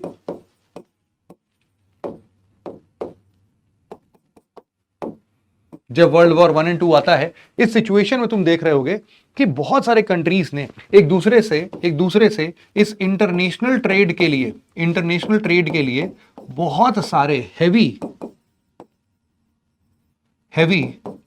टैरिफ्स एंड टैक्सेस लगाना शुरू कर दिया। तुम बोलोगे सर आज भी तो यही हो रहा है। हाँ हो तो रहा है, लेकिन अब सुप्रीम कोर्ट ने इंटरफियर कर दिया है यूएसए की, और उन्होंने काफ़ी सारी चीज़ों को थोड़ा सा मतलब गलत तरीके से बताया कि इमरजेंसी पावर्स का गलत इस्तेमाल किया गया था। ट्रम्प साहब ने थोड़ा तो कुछ बवाल किया है, बट ठीक है देखते हैं क्या होता है यहाँ पर। तो heavy and tariff taxes, heavy tariffs और टैक्सेस जब लगाया गया तो हमें लगा कि यार ये तो फिर बहुत दिक्कत की बात है। एक देश में जहां बहुत ज़्यादा ज़रूरत है, दूसरा देश अगर उस माल की सप्लाई कर रहा होगा तो वो तो उसको बोलेगा कि भैया तुम इतना सप्लाई दे रहे हो, ठीक है अब से अगर तुम ये सप्लाई हमें देना चाहते हो, तुम फायदा कमाना चाहते हो, तो हमें इन इन टैरिफ्स पर तुम्हें देखना पड़ेगा। मतलब तुम जब हमारे देश में बेचने आओगे तो हम तुमसे 100 के माल को 500 रुपए हम खरीदेंगे, तुमको बेचना है तो बेचो नहीं तो जाओ। तो बेसिकली क्या है कि सॉरी उल्टा बोल दिया, 500 रुपए का माल हम तुमसे 100 रुपए में खरीदेंगे बाकी, या फिर तुम अगर हमें सामान देने आओगे ना तो हम बदले में तुम्हारे ऊपर टैरिफ लगा देंगे। टैरिफ लगाने का मतलब है, या फिर अगर तुम सोचो कि तुम्हारा जो भी सामान यहां पर बिकने के लिए आ रहा होगा, तुम बोलोगे 100 रुपए में नहीं बिकेगा, ये हमारे मार्केट में आके 500 रुपए में बिकेगा, टैक्सेस लगा दे रहे हैं।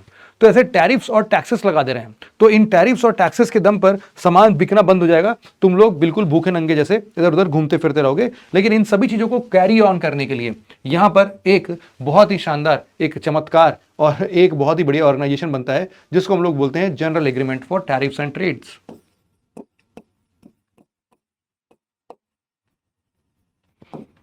General agreement for tariffs and trade. तो जो यहां पर ये किसकी बात हो रही है, गैट की बात हो रही है। ये जो गैट है ये कब बना था, 1948 में बना। यही वो ऑर्गेनाइजेशन है जो कि बाद में चल के WTO बनेगा, वर्ल्ड ट्रेड ऑर्गेनाइजेशन बनेगा। कब, 1994 में। यही WTO, यही 1948 से 1998 में बनेगा। क्या 1994 है शायद, ये बनेगा WTO,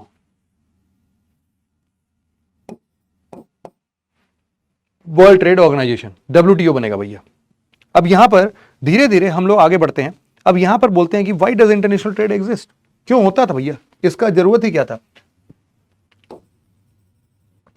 why does international trade exist, क्यों होता है इंटरनेशनल ट्रेड, क्या मिल जाता है लोगों को इससे। हम बोल रहे हैं भैया क्या मिलता है, देखो कई सारी चीजें ना, एक कंट्री में सब चीज प्रोड्यूस हो सके ऐसी जरूरत नहीं, मतलब ऐसा जरूरी नहीं है। तो हो सकता है कि जो सामने वाला देश हो, जो बाजू वाला पड़ोसी देश हो, उसके जगह पर कुछ ऐसे नेचुरल रिसोर्सेस मिलते हो, जहां पर कुछ ऐसे प्रोडक्ट्स मिलते हो जिनकी जरूरत यहाँ वाले दूसरे देश को तो है, लेकिन उनके यहाँ पर वो नेचुरल रिसोर्सेस अवेलेबल नहीं है। तो वो चाहेंगे ना कि भाई देखो तुम्हारे देश में तो है ही है, लेकिन तुम अगर थोड़ा सा हमें बेच दो तो हमारे देश वाले भी खुश हो जाएंगे। तो देखो इन सबसे फायदा तो होगा कि काफी सारे लोगों के यूसेज में वो आ जाएगा, लेकिन तुम हमेशा याद रखना कि रेट ऑफ रिप्लेनिशमेंट उसका इतना खतरनाक तरीके से नहीं बढ़ेगा जितना तेजी से हम लोग इसका रेट ऑफ यूसेज बढ़ा रहे हैं। दोनों में ध्यान है, दोनों में एक बहुत बड़ा अंतर है। एक तरफ हम बोल रहे हैं कि हम ध्यान दे रहे हैं रेट ऑफ यूसेज पर, हम बोल रहे हैं कि अगर इंटरनेशनल ट्रेड बढ़ाएंगे तो हमारा रेट ऑफ यूसेज जो है बढ़ जाएगा, ये तो इसमें कोई दिक्कत नहीं है। लेकिन इस नेचुरल रिसोर्सेस का जो रेट ऑफ रिप्लेनिशमेंट है वो तो इतना नहीं है, रिप्लेनिशमेंट तो ऑलरेडी लिमिटेड ही है। इसके वजह से होगा क्या कि जो भी ऐसी कमोडिटी होंगी, इन कमोडिटी के प्राइसेस जो हैं वो काफी बढ़ जाएंगे। क्यों, क्योंकि ऐसी कमोडिटी क्या बन जाएगी, रेयर बन जाएगी। और यहां पर रेयर के साथ साथ फ्यू लिमिटेड नेचुरल रिसोर्सेस की वजह से, कि कुछ ही जगह पर मिल रहा है, हर जगह पर अवेलेबल नहीं है। तो ऐसी चीजों को जिसका इस्तेमाल ज्यादा लोग करना चाहते हैं लेकिन वो कहीं कहीं पर अवेलेबल है, रेयर है, ऐसी कमोडिटी के प्राइसेस बढ़ जाएंगे। बेस्ट एग्जांपल अगर तुमको इसका समझना है तो तुम लोग बोल सकते हो क्रूड ऑयल।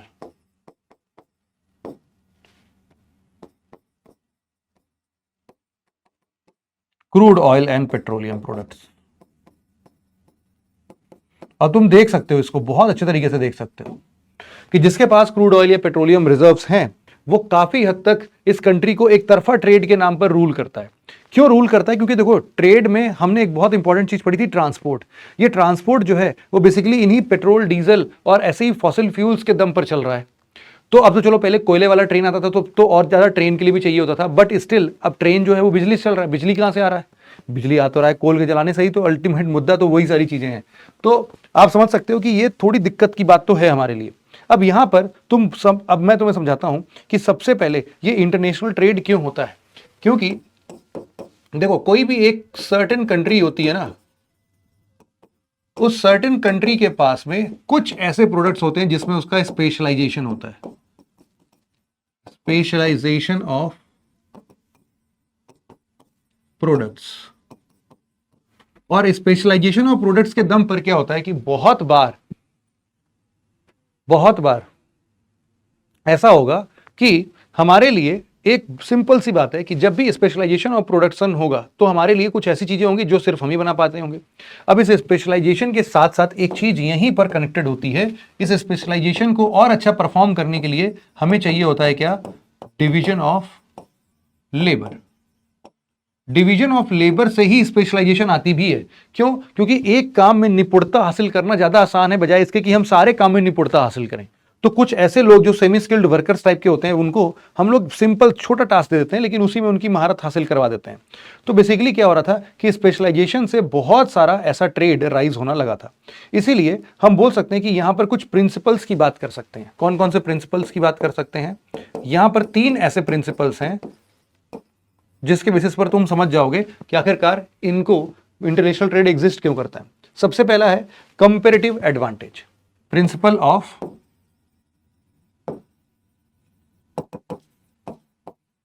Comparative advantage. क्या मतलब है इसका? कंपैरेटिव एडवांटेज का मतलब है कि भाई देखो, एक जगह पर कोई माल बहुत सस्ते में बन जा रहा होगा, दूसरी जगह कोई माल बहुत महंगे में बन रहा होगा क्योंकि उसके पास रिसोर्सेस नहीं है, टेक्नोलॉजी नहीं है। तो यूजुअली क्या होगा कि वहां के लोग सफर कर रहे होंगे। लेकिन अगर वही चीज इंटरनेशनल ट्रेड के माध्यम से आएगा तो वहां पर कॉम्पिटिटिव प्राइसिंग्स होंगी, यहां पर लोगों को एडवांटेजेस मिलेगा, कंपैरेटिव एडवांटेज तो आएगा ही आएगा। क्योंकि जब भी हम कंपेयर करेंगे तो उन दोनों में से जो भी चीजें सस्ती होंगी वो हमें मिल जाएंगी। यहां पर दूसरा जो आता है वो आता है कॉम्प्लीमेंटैरिटी। कॉम्प्लीमेंटैरिटी जो है ना, वो हमारे लिए बहुत सारे ऑप्शंस खोल देता है। मतलब कि हम आज तक मोबाइल फोन को खरीदने के लिए सिर्फ पहले हमारे जहां पे कौन सा आता था यार, एक माइक्रोमैक्स है ना, माइक्रोमैक्स का मोबाइल जो था वो इंडियन मोबाइल था। अब तो शायद पता नहीं, मतलब अब तो ज्यादा दिखता नहीं है मुझे। लेकिन सोचो कि हम माइक्रोमैक्स का वो फोन जो कि सही तरीके से चल नहीं पाता था, हैंग करता था, बैटरी उतना बढ़िया नहीं था, उसी में खुश होते। लेकिन जैसे ही चाइनीज वर्जन्स भी आ गए भाई साहब, ओप्पो, वीवो, इसके बाद यूएसए भी आ गया यहाँ पर अपने एप्पल के फोन्स को लेके, हमारे पास में ऑप्शंस बढ़ गए ना। तो हमारे पास में क्या बन गया? कॉम्प्लीमेंटैरिटी बढ़ गई हमारी। हम अब अपने यूसेज को कॉम्प्लीमेंट होता हुआ देख सकते हैं किसी दूसरे प्रोडक्ट से जो कि ज्यादा बेहतर है। ज्यादा बेहतर कैसे हुआ? जब इंटरनेशनल ट्रेड आया। तो एक बहुत ही बेसिक एग्जांपल मैंने दिया है, बट हाँ इसके काफी सारे रिपरकशंस भी होते हैं। और दूसरा है यहां पर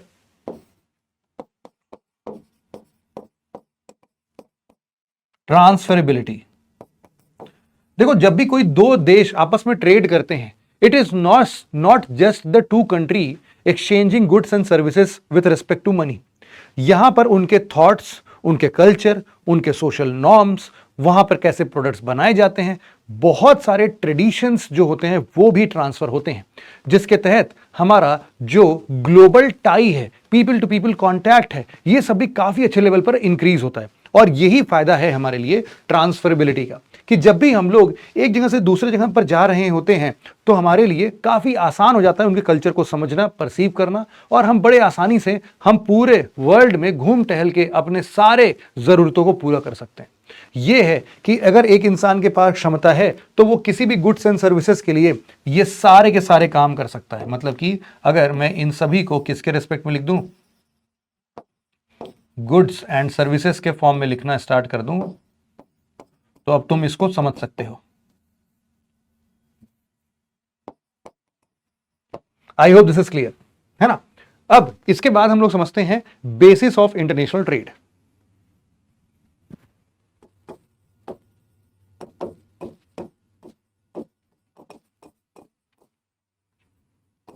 बेसिस ऑफ इंटरनेशनल ट्रेड। तो हम इस टोटल बेसिस को मोटे मोटे तौर पर देखा जाए तो हम 5 पॉइंट्स में डिवाइड करके देखेंगे। 5 पॉइंट्स में हम इनको डिवाइड करने की कोशिश कर रहे हैं। सबसे पहला है डिफरेंस इन नेचुरल रिसोर्सेस। सबसे पहला पार्ट हम लोग लिखते हैं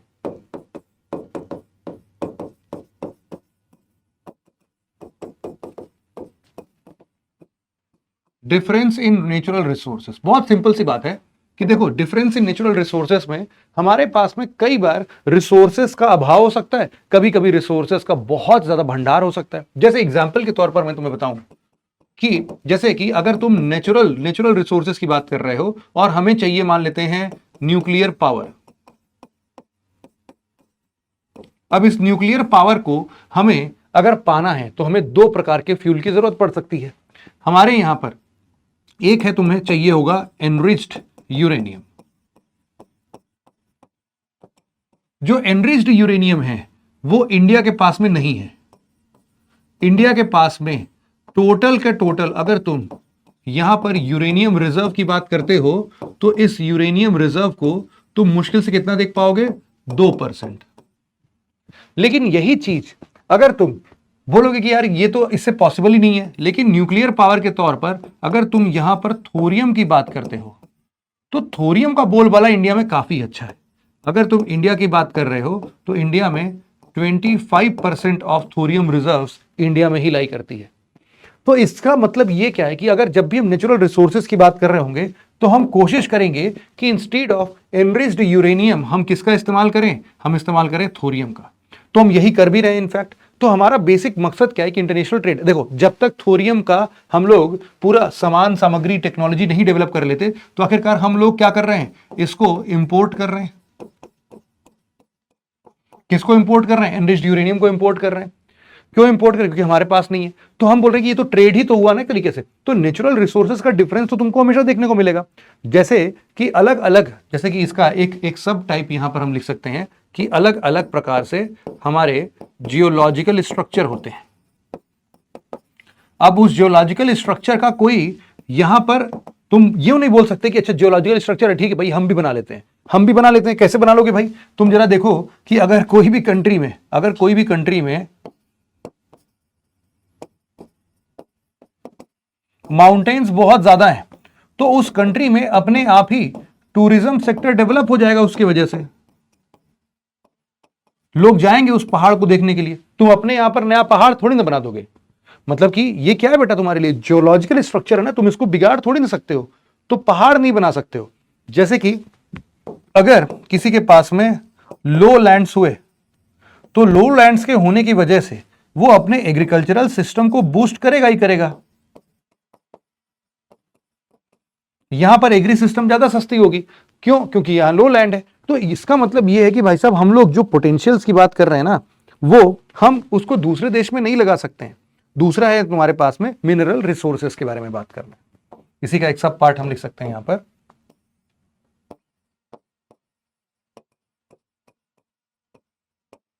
मिनरल रिसोर्सेस। अब मिनरल रिसोर्सेस जैसे कि मैं तुम्हें बताता हूं, एक मिनरल एग्जांपल के तौर पर मैं तुम्हें बताता हूं क्या है भाई, rare earth minerals. Rare earth minerals they are not that much rare, but इनका प्रोडक्शन जो है ना वो बहुत रेयर है। तो इसीलिए रेयर अर्थ मिनरल कहां से मिल रहा है, हम बोल रहे हैं कि अप्रोक्सीमेटली 70 to 90% जो रेयर अर्थ मिनरल है it is coming from China. अब तुम सोच लो कि चाइना इस रेयर अर्थ मिनरल्स को लेके क्या कर रहा है, अपना डोमिनेंस एस्टैब्लिश कर रहा है। ना सिर्फ इतना, अगर तुम यहां पर सेमीकंडक्टर्स की बात करोगे, सेमीकंडक्टर्स या चिप्स की बात करोगे, तो ये लगभग 60% of global trade is being dealt by Taiwan. इसीलिए तो कि आज के इस उधेड़ बुन में ताइवान से पता नहीं कब हमारा रिश्ता खराब हो जाए, चाइना उसको घेर ले, हम कुछ कर पाए ना कर पाए, जो अनसर्टेनिटी है, इन सब के लिए हम लोगों ने अपना सुपर कंडक्टिंग मिशन बना दिया है ना। तो यहां पर सुपर कंडक्टर मिशन हमारा जो है वो भी इंडियन सुपर कंडक्टर मिशन, वो भी बहुत तेजी से यहां पर हम लोग देख सकते हैं, वो सब इसी का प्रारूप है। सिमिलरली तुम चिली की बात कर लो, चिली में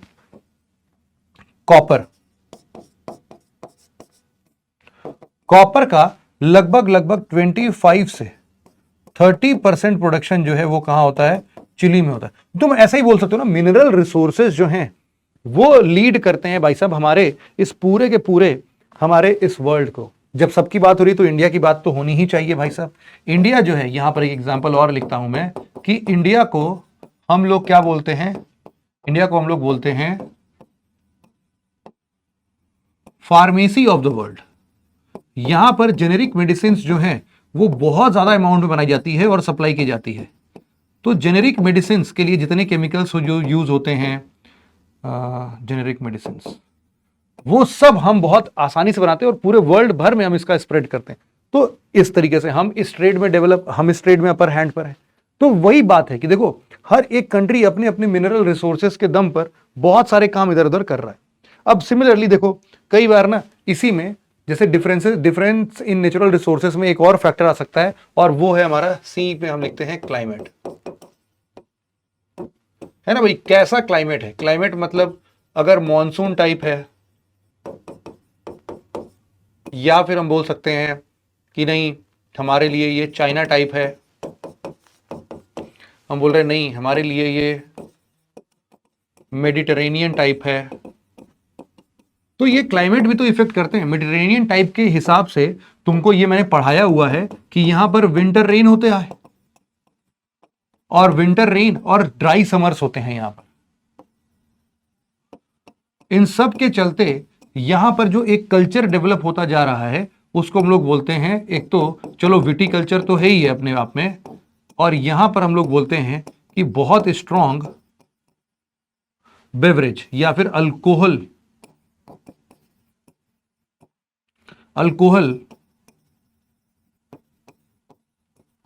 मैन्युफैक्चरिंग। यहां पर जो शांटे या फिर बेसिकली जो शैंपेन होते हैं ये सब यहीं पर बन रहे हैं। तो ये सारी चीजें तुम देख सकते हो क्लाइमेट के बेसिस पर। अब तुम कहीं पर भी अगर ठंडे रीजन पर जाओगे तो तुमको बहुत सारी चीजें नहीं मिलेंगी। जैसे कि तुमको ठंडे रीजन्स में जाओगे तुमको रबर कल्टीवेशन नहीं देखने को मिलेगा, है ना, ठंडी जगह पर नहीं है। यही तुम ट्रॉपिकल रीजन में चले जाओगे तुमको रबर कल्टीवेशन मिलेगा। तुमको कहीं कई जगह पर कुछ क्लाइमेटिक कंडीशंस में कॉटन कल्टीवेशन होता है, बट बाकी सब जगहों पर नहीं हो सकता।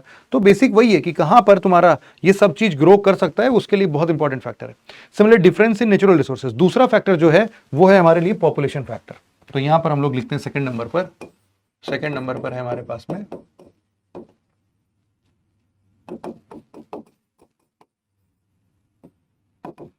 Population factor. पॉपुलेशन फैक्टर का मतलब यह क्या है? देखो, कई बार यहां पर या तो कल्चरल फैक्टर्स की बात होती है, जैसे कि यहां पर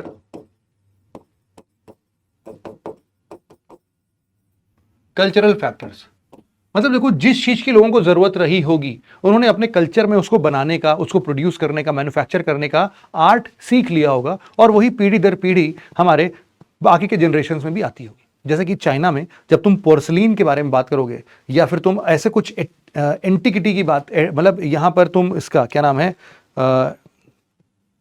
क्या बोलते हैं यार इसको, बड़ा यूनिक सी चीज जो होती है उसके बारे में अगर हम बात कर रहे होंगे, तो यहां पर एंटीक चीजें जो होती है वो एंटीक चीजों के लिए हमारे पास में बहुत सिंपल सा एक तरीका है कि कल्चरल फैक्टर्स हमें रिस्पॉन्सिबल बनाते हैं उसको डेवलप करने के लिए, उसको बताने के लिए। तो अगर तुम यहां पर पोर्सलिन्स या फिर ब्रोकेड्स की बात करते हो, तो यहां पर जैसे मान लेते हैं पोर्सलिन, ब्रोकेड्स, ये सब तुमको कहां पर देखने को मिलेगा? चाइना के अंदर में देखने को मिलेगा। जैसे कि तुम अगर सिमिलरली हमारे यहां पर देखोगे स्पाइसेस कल्टीवेशन को, तो इतने वैरायटी ऑफ स्पाइसेस कल्टीवेशन तुमको साउथ इंडिया में ही देखने को मिलेगा और कहीं नहीं देखने को मिलेगा, पूरे वर्ल्ड में और कहीं देखने को नहीं मिलेगा।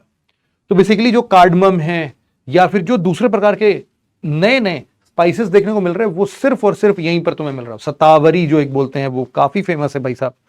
तो ये सारी चीजें ब्राह्मी, सतावरी, ये सब हमारे यहां ही मिलेगी तुम्हें। इसके अलावा हम लोग बोल सकते हैं दूसरा जो है यहां पर वो है साइज ऑफ पॉपुलेशन। एक तो हो गया हमारा कल्चरल फैक्टर, और दूसरा हम यहां पर लिख सकते हैं size of population.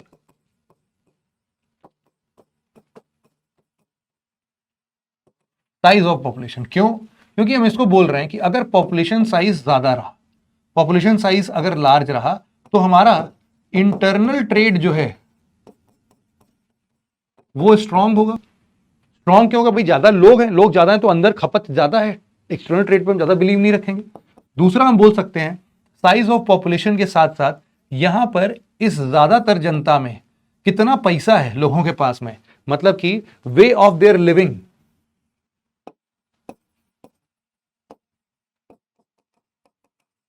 Way of living standards वो भी डिसाइड करता है। मतलब कि अगर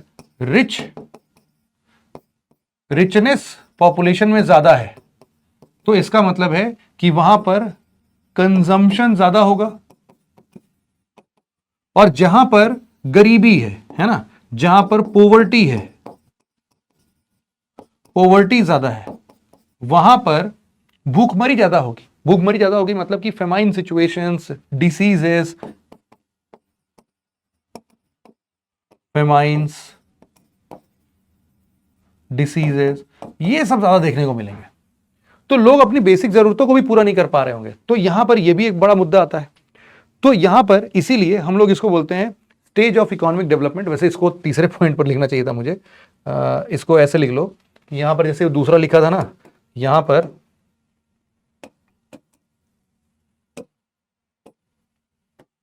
इसको थर्ड पॉइंट दे दो, वे ऑफ लिविंग स्टैंडर्ड्स को। अब चौथे नंबर पर हम लोग लिखते हैं इसमें कि एक्सटेंट ऑफ फॉरेन इन्वेस्टमेंट।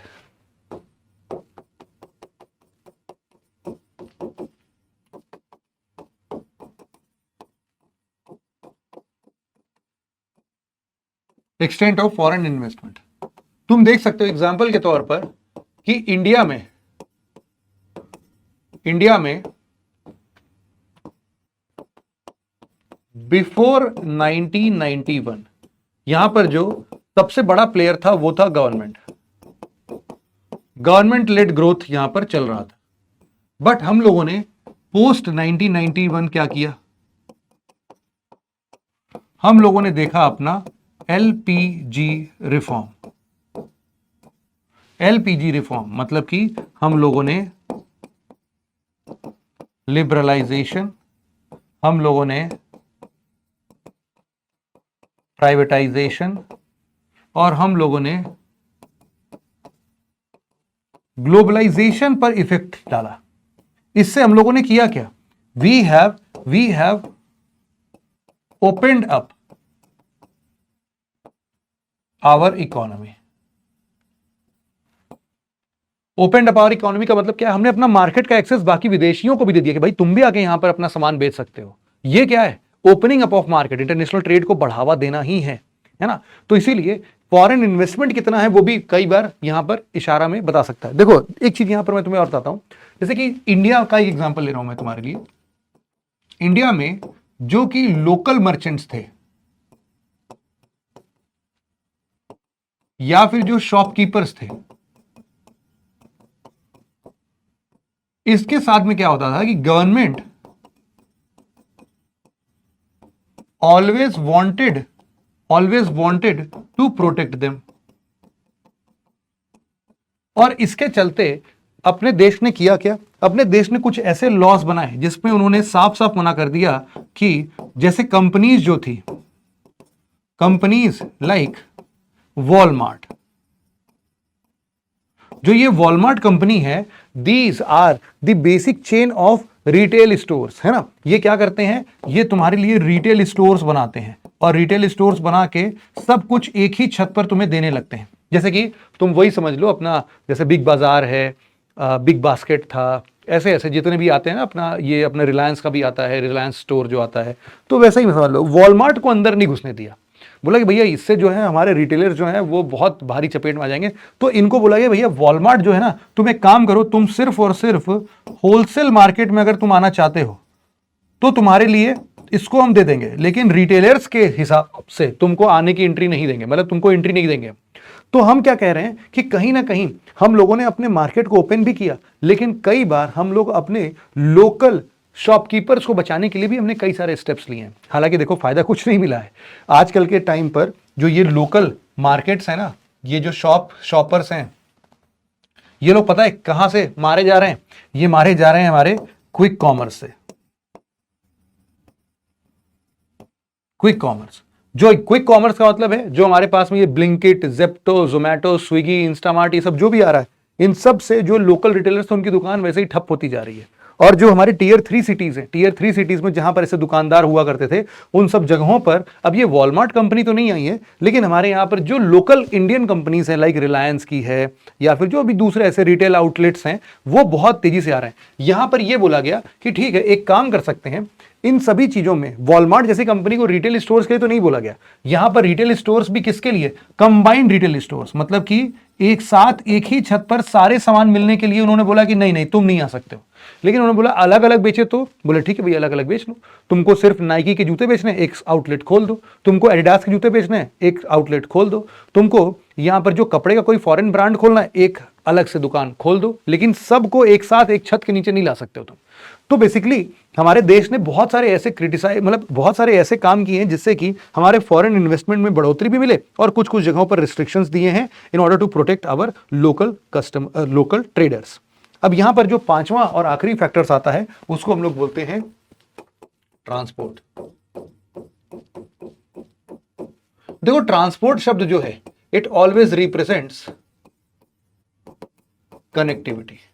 अब ये कनेक्टिविटी किस फॉर्म में हो सकती है? कनेक्टिविटी देखो हो सकती है, अगेन हम लोगों ने इसके बारे में ऑलरेडी बात कर लिया है। कनेक्टिविटी हो सकती है लैंड के थ्रू, कनेक्टिविटी हो सकती है वाटरवेज के थ्रू, मतलब वाटर रूट्स के थ्रू, और एयर रूट्स के थ्रू।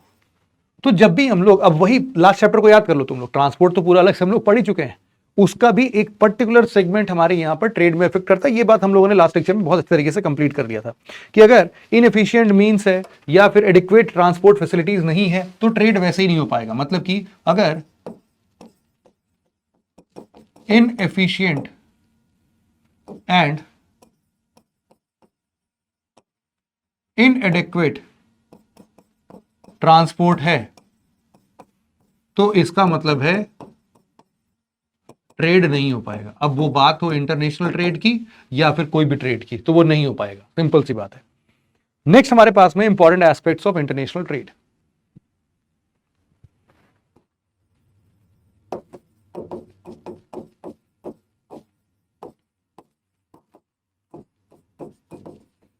ऐसे तीन इंपॉर्टेंट एस्पेक्ट्स की बात यहां पर की गई है।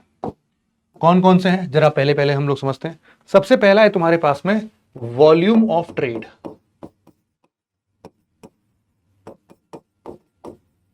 वॉल्यूम ऑफ ट्रेड, जब भी हम ट्रेड की बात करते हैं तो हमें पता है कि ना हम सिर्फ गुड्स की बात कर रहे हैं बल्कि हम गुड्स एंड सर्विसेज की बात कर रहे हैं।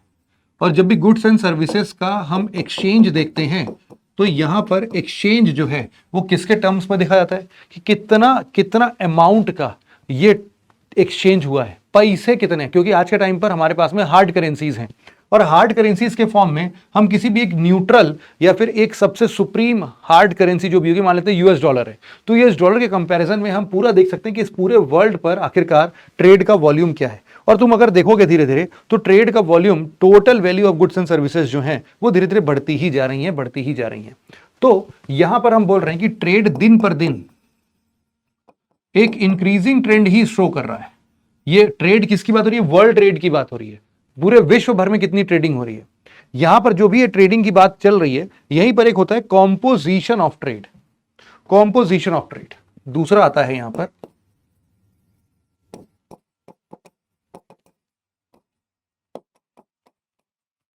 Composition of trade. क्या मतलब है इसका? कॉम्पोजिशन ऑफ ट्रेड का मतलब क्या है? तो कॉम्पोजिशन ऑफ ट्रेड में बेसिकली हम लोग बोल रहे हैं कि जो भी गुड्स एंड सर्विसेज इंपोर्ट हो रहा है वो बेसिकली क्या है। मतलब कि सिंपल सी बात है कि धीरे धीरे देखा जाए तो किस प्रकार के ट्रेड में बढ़ावा देखने को मिल रहा है। देखो कुछ हो सकता है मैन्युफैक्चरिंग गुड्स के बारे में बात हो, जब भी मैन्युफैक्चरिंग गुड्स की बात आ रही होगी तो यहां पर डेफिनेटली बहुत सारी चीजें हो सकती हैं। यहां पर कार्स की बात आ सकती है, यहां पर टीवी की बात आ सकती है, यहां पर मोबाइल फोन की बात आ सकती है, या फिर हम बोल सकते हैं कि इस ट्रेड का सर्विसेज से लेना देना है। तो यहां पर आईटी सर्विस आ सकता है, यहां पर हम बोल सकते हैं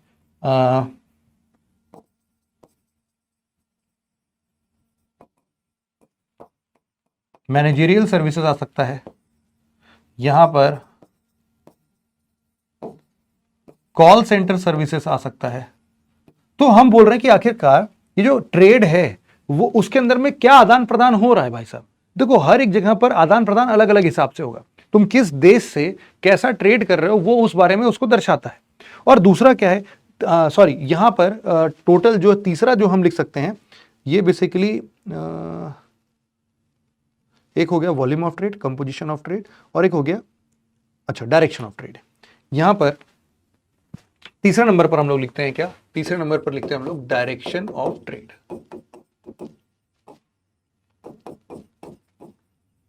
डायरेक्शन ऑफ ट्रेड, अगर मान लो कोई भी एक कंट्री है, अगर वो किसी भी फॉरेन गुड्स को अपने देश में लेके आती है तो इसको हम लोग बोलते हैं इंपोर्ट। बदले में ये जो देश है ये अपने डोमेस्टिक प्रोडक्ट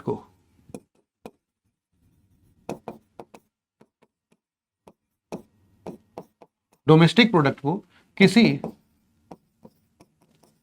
फॉरेन कंट्री में एक्सपोर्ट भी कर सकती है। अब इसके बदले में कई बार ऐसा भी होता है कि ये जो फॉरेन गुड्स जिस भी कंट्री का होगा, ये फॉरेन गुड्स जिस भी कंट्री का होगा वो इससे भी कुछ चीजों को इंपोर्ट कर रहा होगा। और दूसरा, ये जो कंट्री होगी, ये फॉरेन कंट्री, ये डेफिनेटली कोई चीज को एक्सपोर्ट कर रही होगी। ये खुद भी इसके कंट्री का भी तो कुछ डोमेस्टिक प्रोडक्ट होगा। ओवरऑल मतलब ये है कि this is basically an exchange of trade. ये ट्रेड का डायरेक्शन कहां पर है कि सामान एक जगह से दूसरे जगह कहां जा रहा है। अब यहां पर हम लोग इसी तरीके से लिखते हैं कि हम कितना इंपोर्ट करते हैं, हम कितना एक्सपोर्ट करते हैं। लेकिन अगर मान लो कभी भी ऐसा हो कि हम जितना अमाउंट में, पैसों की बात हो रही है, the amount of import value is more than the amount of export value, तो हम इस तरीके से बोलते हैं कि ये जो है हमारे लिए ये है ट्रेड डेफिसिट की डिफिनेशन। ट्रेड डेफिसिट है। ट्रेड डेफिसिट का मतलब क्या है कि हम जितना माल बेच नहीं पा रहे हैं उससे ज्यादा कंज्यूम कर ले रहे हैं।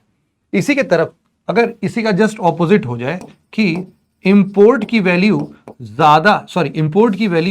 कम हो जाए एक्सपोर्ट से, मतलब एक्सपोर्ट ज्यादा हो रहा है अगर, तो हम लोग आ जाते हैं ट्रेड सरप्लस में। एग्जाम्पल के तौर पर अगर देखा जाए तो हम अभी के लिए फिलहाल इंडिया यूएसए की अगर बात की जाए तो इंडिया यूएसए में इंडिया ट्रेड सरप्लस पर है। लेकिन अगर यही इंडिया चाइना की बात की जाए तो इंडिया ट्रेड डेफिसिट में है। मतलब चाइना हमें ज्यादा सामान बेच रहा है, चाइना ट्रेड सरप्लस में है। तो इसीलिए तुमने देखा भी होगा कि अभी बहुत सारा यूएसए ने इस ट्रेड को बैलेंस करने के लिए उन्होंने क्या लगाना स्टार्ट कर दिया है, रेसिप्रोकल टैरिफ्स। रेसिप्रोकल टैरिफ्स, जो रेसिप्रोकल टैरिफ्स है, रेसिप्रोकेट क्यों कर रहे हैं? क्योंकि इंडिया जो है वो ट्रेड सरप्लस में तो है, यूएसए का माल जब इंडिया में आता है तो इंडिया टैरिफ लगा देता है उस पर। तो ट्रंप ने बोला है, यूएसए की सरकार ने बोला है कि भैया अब हम भी टैरिफ लगाएंगे तुम्हारे ऊपर, जितना तुम हमारे ऊपर लगाते हो उतना ही हम तुम्हारे ऊपर लगाएंगे, और इनफैक्ट कई केसेस में डबल या ट्रिपल भी लगा देंगे। और अगर एक तीसरा कंडीशन यहां पर डेवलप हो सकता है कि अगर कभी भी इंपोर्ट और एक्सपोर्ट तुम्हारे लगभग बराबर हैं तो हम इसी को बोलते हैं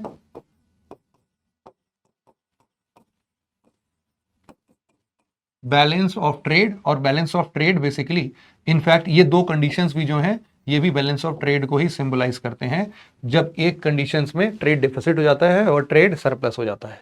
तो ये हो गया कि पॉजिटिव है, नेगेटिव है, ये जो भी चीजें हैं ये सब इकोनॉमी में तुम थोड़ा ज्यादा अच्छे से समझोगे। बेसिकली अब हम लोग समझते हैं कि टाइप्स क्या क्या हो सकते हैं, टाइप्स ऑफ इंटरनेशनल ट्रेड। बहुत ही सिंपल है।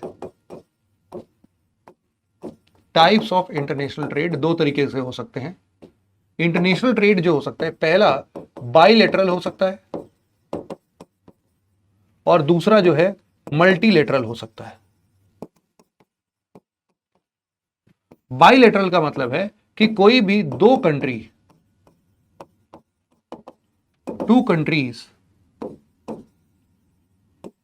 Agrees for the exchange of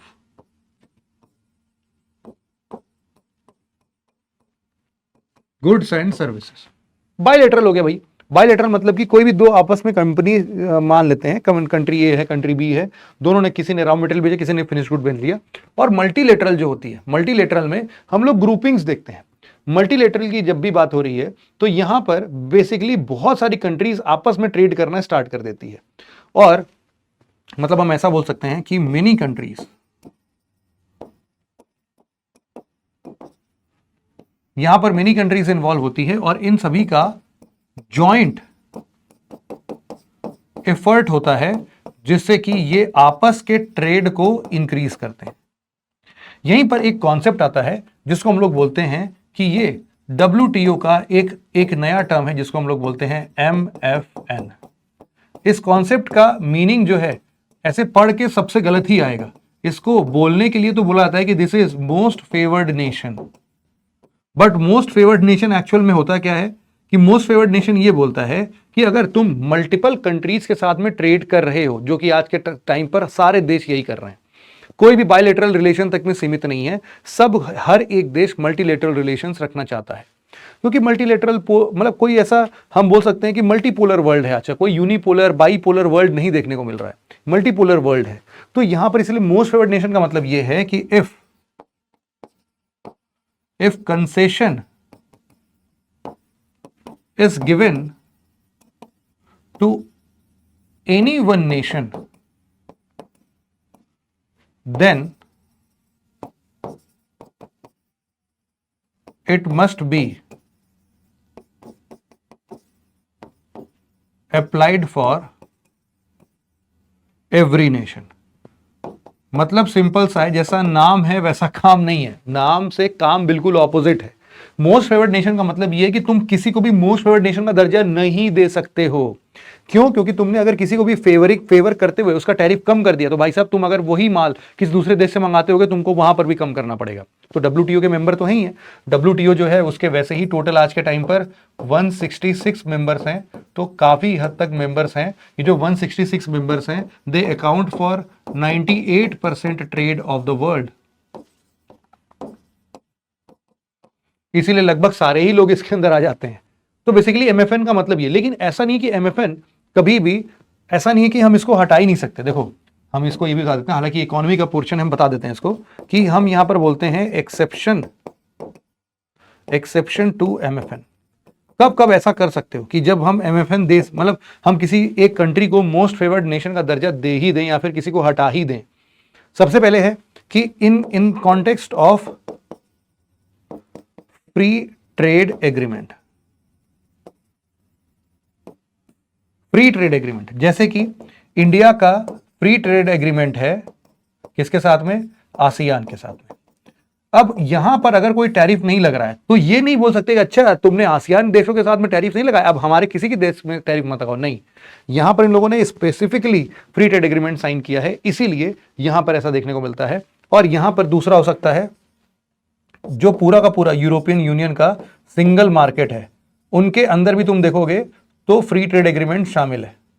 even ASEAN countries के बीच में भी फ्री ट्रेड एग्रीमेंट शामिल है। तो ये यहां पर मोस्ट फेवर्ड नेशन का दर्जा नहीं मिलता, मतलब इसमें कोई पंगा नहीं आएगा। एक है। दूसरा कंडीशन हम यहां पर लिख सकते हैं,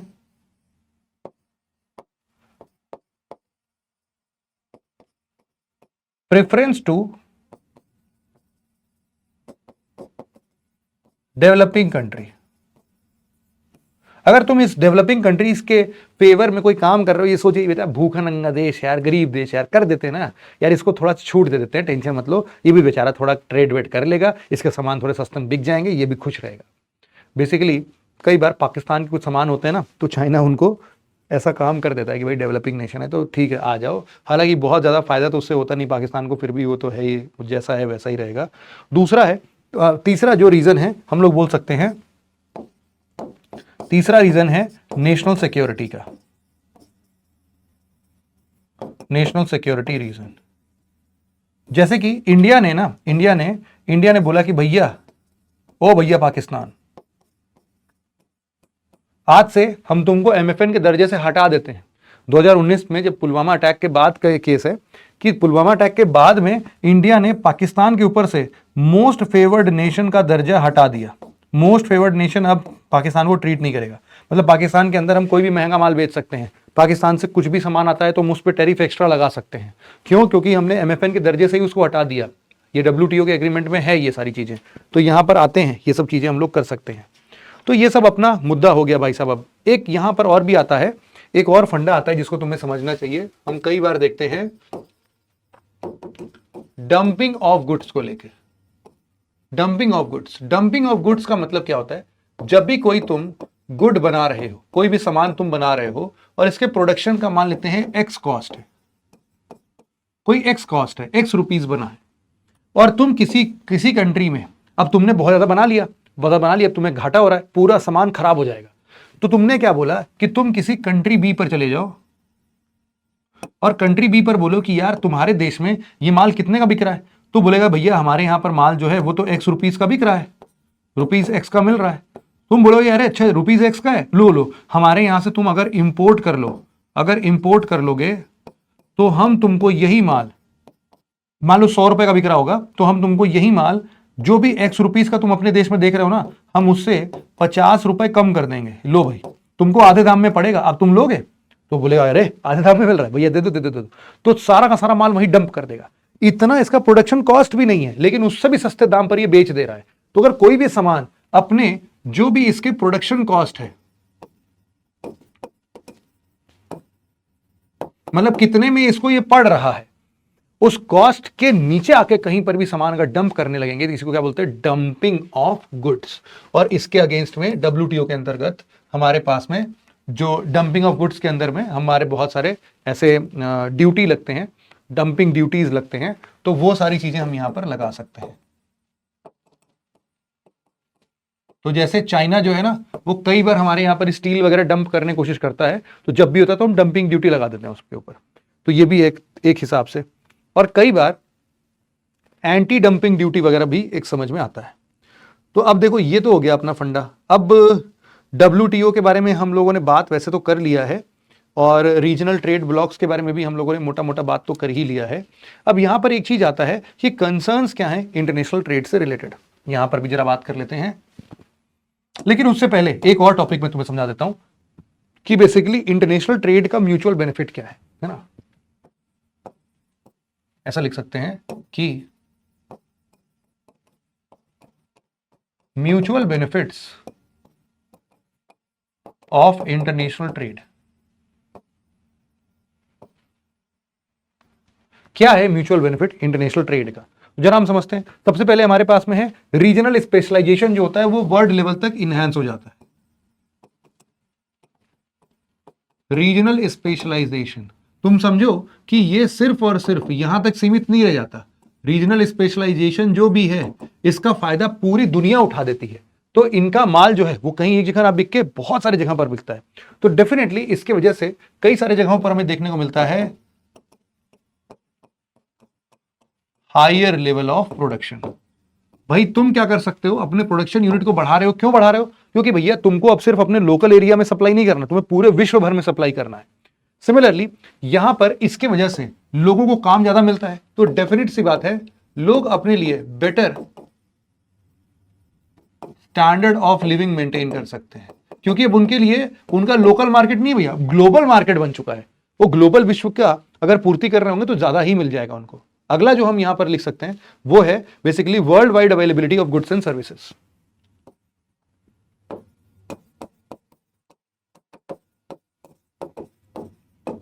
वर्ल्ड वाइड अवेलेबिलिटी ऑफ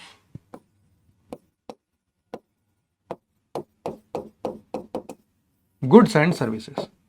ये बहुत दूर तक तुम्हें देखने को मिलेगा, मतलब पूरे जगह पर, यही तो मैं बात ही कर रहा था कि हर जगह यहां पर देखने को मिलने लगेगा। और फिर इसके बाद भाई साहब एक हम लोग बोल सकते हैं क्या है, equalisation of prices and wages. यहां पर एक और चीज लिख सकते हैं कि लोगों को जब पता चल जाता है ना कि यार फला देश में तो इतना मिल रहा है, equalisation of price and wages. मतलब तुम ऐसा बोल सकते हो कोई भी एक कमोडिटी जो है उसका दाम जो है बहुत ज्यादा किसी एक देश में और एक देश में बहुत कम, ऐसा नहीं होगा, लगभग लगभग बराबर ही चलेगा। और हम एक चीज लिख सकते हैं diffusion of knowledge and culture, ये भी एक बहुत शानदार चीज है। Diffusion of knowledge and culture, ये भी हमें देखने को मिल सकता है। तो ये सारे म्यूचुअल बेनिफिट्स है भाई साहब इंटरनेशनल ट्रेड के। अब हम अगर थोड़े थोड़े कंसर्न्स की बात कर लें तो कंसर्न्स में देखो यार वही है कि डंपिंग वंपिंग की वजह से क्या होता है कि हेल्थ फैक्टर्स इंप्रूव हो रहा है। जैसे मैंने तुम्हें एक बात अभी पहले बताया कि we are just looking into the consumption of the goods but we are not looking towards the replenishment of the goods. Replenish कितना तेजी से हो रहा है इस पर ध्यान नहीं दे रहे हैं, बट कंज्यूम करने पर लगे हुए हैं। तो क्या होगा, जितने भी नेचुरल रिसोर्सेज होंगे एक टाइम के बाद ये सब की खपत जो है इतनी, मतलब खपत नहीं मतलब इनका प्रोडक्शन जो है वो इतना तेजी से करते करते हम नेचुरल रिसोर्सेज को ही बर्बाद कर देंगे, हमारी फ्यूचर जनरेशन के लिए कुछ नहीं आएगा। तो सस्टेनेबल डेवलपमेंट को सोच के हम अपने मैन्युफैक्चरिंग प्रोसेसेस को नहीं बना रहे हैं, ये हमारी सबसे बड़े कंसर्न का एक बात यहां पर हम बोल सकते हैं। अब बेसिकली यहां पर हम लोग बोल रहे थे, अगला जो हम पढ़ ही रहे थे कि गेटवेज ऑफ इंटरनेशनल ट्रेड क्या है, पोर्ट्स। तो इनको जरा हम लोग समझते हैं। है हमारे पास में गेटवेज ऑफ इंटरनेशनल ट्रेड क्या है। सबसे पहला पार्ट अगर हम लोग लिखते हैं, सॉरी पहला क्या मतलब यही है अपने लिए, पोर्ट्स। इसमें पोर्ट्स ही पढ़ना है अपने को। तो ये गेटवे है हमारा। पोर्ट्स क्या है, देखो पोर्ट्स बेसिकली किसी भी एक देश से दूसरे देश में जाने के लिए पानी का रास्ता जो है वो सबसे बेस्ट माना जाता है। क्यों, अगर भारी सामान है, दूर तक जाना है, तो सबसे एफिशिएंट वे में हमें कोई रास्ता बनाने की जरूरत ही नहीं होती। पानी के ऊपर जहाज तो वैसे ही फ्लोट करता है, इसीलिए हम बोलते हैं हमें सिर्फ जहाज बनाने की जरूरत है, पोर्ट्स बनाने की जरूरत है, शिप्स बनाने की जरूरत है, हार्बर्स बनाने की जरूरत है, and we are good to go. हम आराम से ट्रेड को कंटिन्यू कर सकते हैं। तो इसीलिए हम बोल सकते हैं कि पोर्ट जो है वो बेसिकली कई सारे फैसिलिटीज को प्रोवाइड करते हैं, जैसे कि डॉकिंग, मतलब कि यहां पर शिप्स आके खड़ी हो सकती हैं। दूसरा, यहां पर लोडिंग की बात होती है, या फिर लोडिंग अनलोडिंग दोनों लिख लो, लोडिंग अनलोडिंग। सामान यहां पर चढ़ा सकते हो, सामान यहां पर उतार सकते हो। इसके अलावा यहां पर तुम बोल सकते हो कि there are certain storage facilities available, मतलब कि अगर कोई भी पेरिशेबल आइटम्स है तो उनको भी बहुत क्लियरली हम स्टोर कर सकते हैं। पोर्ट्स पर ये सारे फायदे हमें देखने को मिलते हैं। तो अगर कार्गो का साइज बड़ा है, ये सारी चीजें यहां पर बड़े अच्छे तरीके से मेंटेन हो जाती हैं। अब ये लोग क्या करते हैं, कई बार हम इन पोर्ट्स की कनेक्टिविटी जो है हमारे इनलैंड सिस्टम से भी कनेक्ट कर देते हैं। हम बोलते हैं कि these are connected with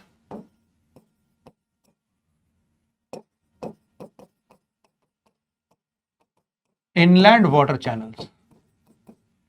inland water channels जैसे कि कोई लेक हो सकता है, कोई रिवर हो सकता है, कोई कनाल हो सकता है, इन सब से भी कनेक्टेड है।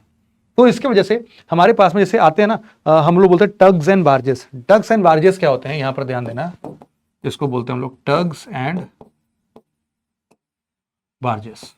तो बेसिकली क्या होता है ना, एक बिल्कुल फ्लैट सा एक ऑब्जेक्ट तुमको दिखाई देगा, फ्लैट सा बिल्कुल एक ऑब्जेक्ट दिखाई देगा, और ये जो ऑब्जेक्ट होगा ये बढ़िया पूरा पानी पर मस्त तैरता रहेगा, और इसके ऊपर ही हम लोग क्या करते हैं, सारा सामान वामान बकायदा पूरा ऐसे लाद देते हैं कि हाँ भाई ये सामान जो है ये बस फ्लोट कर सकता है पानी में, है ना, ये फ्लोट कर सकता है, इसको बार्जेस बोलते हैं।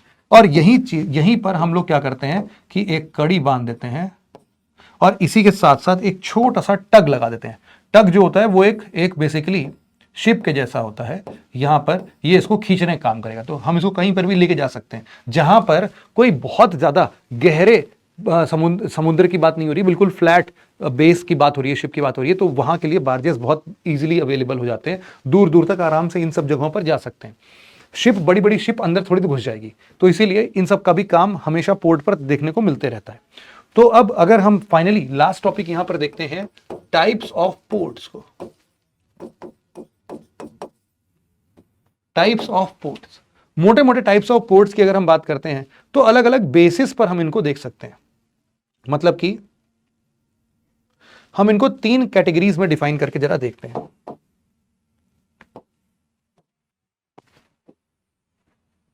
तीन कैटेगरीज में हम डिफाइन करेंगे इनको।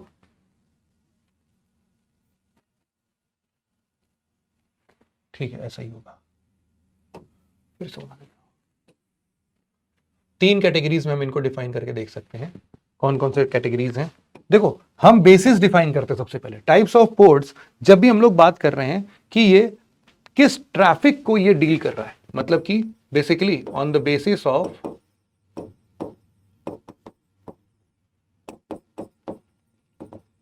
ट्रैफिक। तो इसके चलते कुछ ऐसे पोर्ट्स हो सकते हैं जिसको कि हम लोग इंडस्ट्रियल पोर्ट्स बोलते हैं।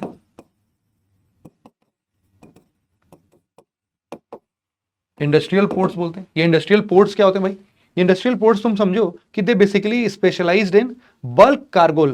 यहां पर बेसिकली क्या मिलता है हमें? सिर्फ और सिर्फ बल्क कार्गो मिलता है। मतलब कि ये सिर्फ और सिर्फ बड़े बड़े कार्गो शिप्स को ही हैंडल करने में सक्षम होते हैं। दूसरा आता है commercial ports.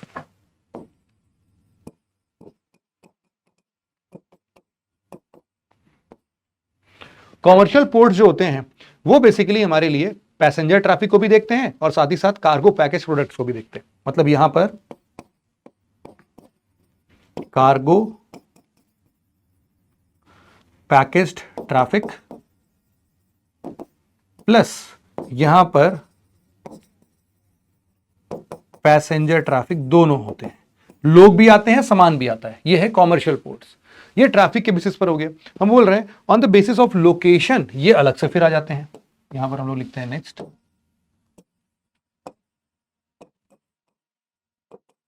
On the basis of location. Location के आधार पर अगर हम देखते हैं तो बेसिकली सबसे पहला जो पोर्ट आता है वो आता है इनलैंड पोर्ट्स। यहां बनाते हैं हम लोग इनलैंड पोर्ट। जैसे हमारा जो कोलकाता पोर्ट है एग्जांपल के तौर पर,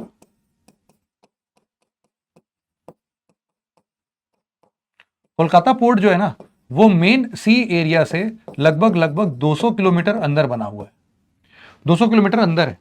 तो अंदर होने की वजह से उससे होता क्या है कि रिवर्स की कनेक्टिविटी, हुगली रिवर यहां पर तुम्हें पता ही है, कनेक्टिविटी विद क्या है? हुगली रिवर है। तो यहां से सिर्फ हुगली रिवर की बात नहीं है, यहां पर जो कनेक्टिविटी है ना वो बड़े शानदार तरीके से दूसरे दूसरे देश भी इसके ऊपर डिपेंडेंट है। जैसे कि नेपाल, भूटान, बांग्लादेश जैसे देश भी यहां पर काफी ज्यादा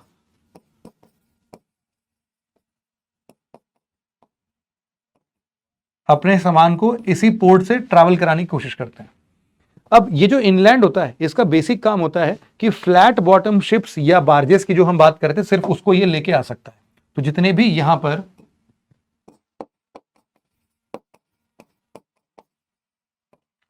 फ्लैट बॉटम शिप्स हैं या फिर जो बार्जेस हैं उनको ला सकते हैं। मतलब देखो छोटी चीजों को यहां पर तुम ला सकते हो, ये इनलैंड पोर्ट है। और दूसरा होता है जिसको हम लोग बोलते हैं आउटपोर्ट्स। दूसरा जो है उसको हम लोग लिख लेते हैं यहां पर आउटपोर्ट्स। ये क्या करते हैं? दे यूज टू, हम बोल सकते हैं कि ये ना हेल्प करते हैं, सपोर्ट करते हैं। ये सपोर्ट करने काम करते हैं। They use to support the main sea port. इस मेन सी पोर्ट को ये सपोर्ट करने काम करते हैं। वहां के ट्रैफिक को ये डाइवर्ज करने काम करते हैं। They diverge the traffic, diverge traffic. और ये कहां पर स्टैब्लिश होते हैं भाई? ये होते हैं डीप सी में। डीप सी में जहां पर बड़ी बड़ी शिप्स, लार्ज शिप्स अपना माल उतारती हैं। अब यहां के बाद से देखो क्या होता है कि बहुत ज्यादा जो बड़ी लार्ज शिप्स होती है ना, ये तुम एकदम कॉर्नर पर अपने शी शोर तक नहीं लेके जा सकते। क्यों? क्योंकि मिट्टी इतना ज्यादा, उसको गहराई और चाहिए। तो बोलते हैं कि भाई डीप सी में यहीं पर थोड़ा सा सामान वामान उतार दो, यहां से सामान छोटे छोटे पार्ट्स में आराम से तुम्हारे मेन सी पोर्ट पर चला जाएगा, टेंशन मत लो। तो एक तरीके समझ लो एक मिडिल मैन का काम करता है हमारा आउटपोर्ट्स। तो एग्जाम्पल के तौर पर तुम यहां पर हल्दिया पोर्ट का एग्जाम्पल लिख सकते हो। एग्जाम्पल के तौर पर यहां पर हल्दिया पोर्ट, हल्दिया पोर्ट। और ये तो हो गया अपने इंडिया का। लेकिन अगर तुम यही बाहर किसी एग्जाम्पल्स को देखोगे तो ग्रीस में पिरेस है, या फिर एथेंस, एथेंस और पिरेस यहां पर बोल सकते हैं। एग्जाम्पल है हमारे पास में एथेंस।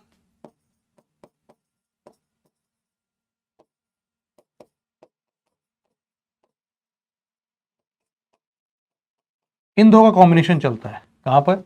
ग्रीस में। तो इस तरीके से ये हमारे आउटपुट्स आते हैं। ये तो हो गया। फिर है on the basis of specialised function, इनके फंक्शन के बेसिस पर।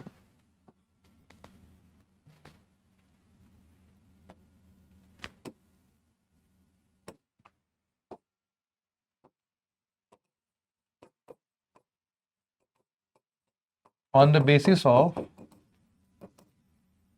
Specialised function. टोटल ऐसे 5 प्रकार के यहां पर पोर्ट्स के बारे में बात होती है। सबसे पहला होता है ऑयल पोर्ट्स। अब यहां पर जो ऑयल पोर्ट्स होते हैं, अपने बुक में लिखते चलना इन सबको, है ना। ये ऑयल पोर्ट्स भी बेसिकली देखा जाए तो 2 तरीके के पोर्ट्स होते हैं, एक रिफाइनरी पोर्ट होता है, टैंकर पोर्ट होता है। जो टैंकर पोर्ट्स हैं अपने लिए, वो बेसिकली अपना जैसे कांदला पोर्ट, दीनदयाल पोर्ट जो है उसको बोलते हैं हम लोग। तो हमारे लिए ये हम लोग बोलते हैं एक टैंकर पोर्ट, और दूसरा होता है रिफाइनरी पोर्ट। तो जो टैंकर पोर्ट है ना, वहां पर सिर्फ रिफाइनरीज, मतलब सिर्फ क्रूड ऑयल नहीं आता है, वहां पर दूसरे लिक्विड के भी कार्गोस आ सकते हैं, कोई केमिकल्स भी आ सकता है। मतलब कि ये जो तुम्हारा टैंकर पोर्ट है, it is basically multipurpose port. लेकिन जो तुम्हारा रिफाइनरी पोर्ट है, ये बेसिकली क्रूड ऑयल को ही लेके आता है। तो तुम इसके एग्जांपल्स में डेफिनेटली सिक्का या फिर एक अपना वादिनार पोर्ट है जामनगर में, वो दोनों लिख सकते हो। सिक्का पोर्ट और वादिनार पोर्ट कहां पर? जामनगर, गुजरात में। ये पहला पार्ट हो गया। दूसरा हम लोग लिख सकते हैं यहां पर ports of call. Ports of call, ये वो पोर्ट्स है जहां पर लोग बेसिकली किसके लिए रुकते हैं? रिफ्यूलिंग के लिए, फूड के लिए, इन सब के लिए, बेसिक नेसेसिटी को फुलफिल करने के लिए यहां पर एक समझ लो बीच में एक हॉल्ट है उनके लिए, तो इसको बोलते हैं पोर्ट्स ऑफ कॉल। तीसरा होता है पैकेट स्टेशन। पैकेट स्टेशन जिनको हम लोग फेरी पोर्ट्स भी बोलते हैं, बेसिकली ट्रांसपोर्टेशन पैसेंजर्स के लिए होते हैं, तो इनको बोल देते हैं हम लोग फेरी पोर्ट्स। फेरी पोर्ट्स ये किसके लिए होते हैं? ये पैसेंजर्स के लिए होते हैं। और चौथे नंबर पर तुम्हारे जो पोर्ट्स आते हैं उनको हम लोग बोलते हैं entrepot ports. Entrepot ports basically क्या होते हैं? These are the collection centres, जहां पर अलग अलग जगहों से, अलग अलग देशों से बल्कि सामान आता है और वहीं मिलके एक साथ निकल जाता है। इसको हम लोग बोलते हैं एंट्रपोर्ट पोर्ट्स।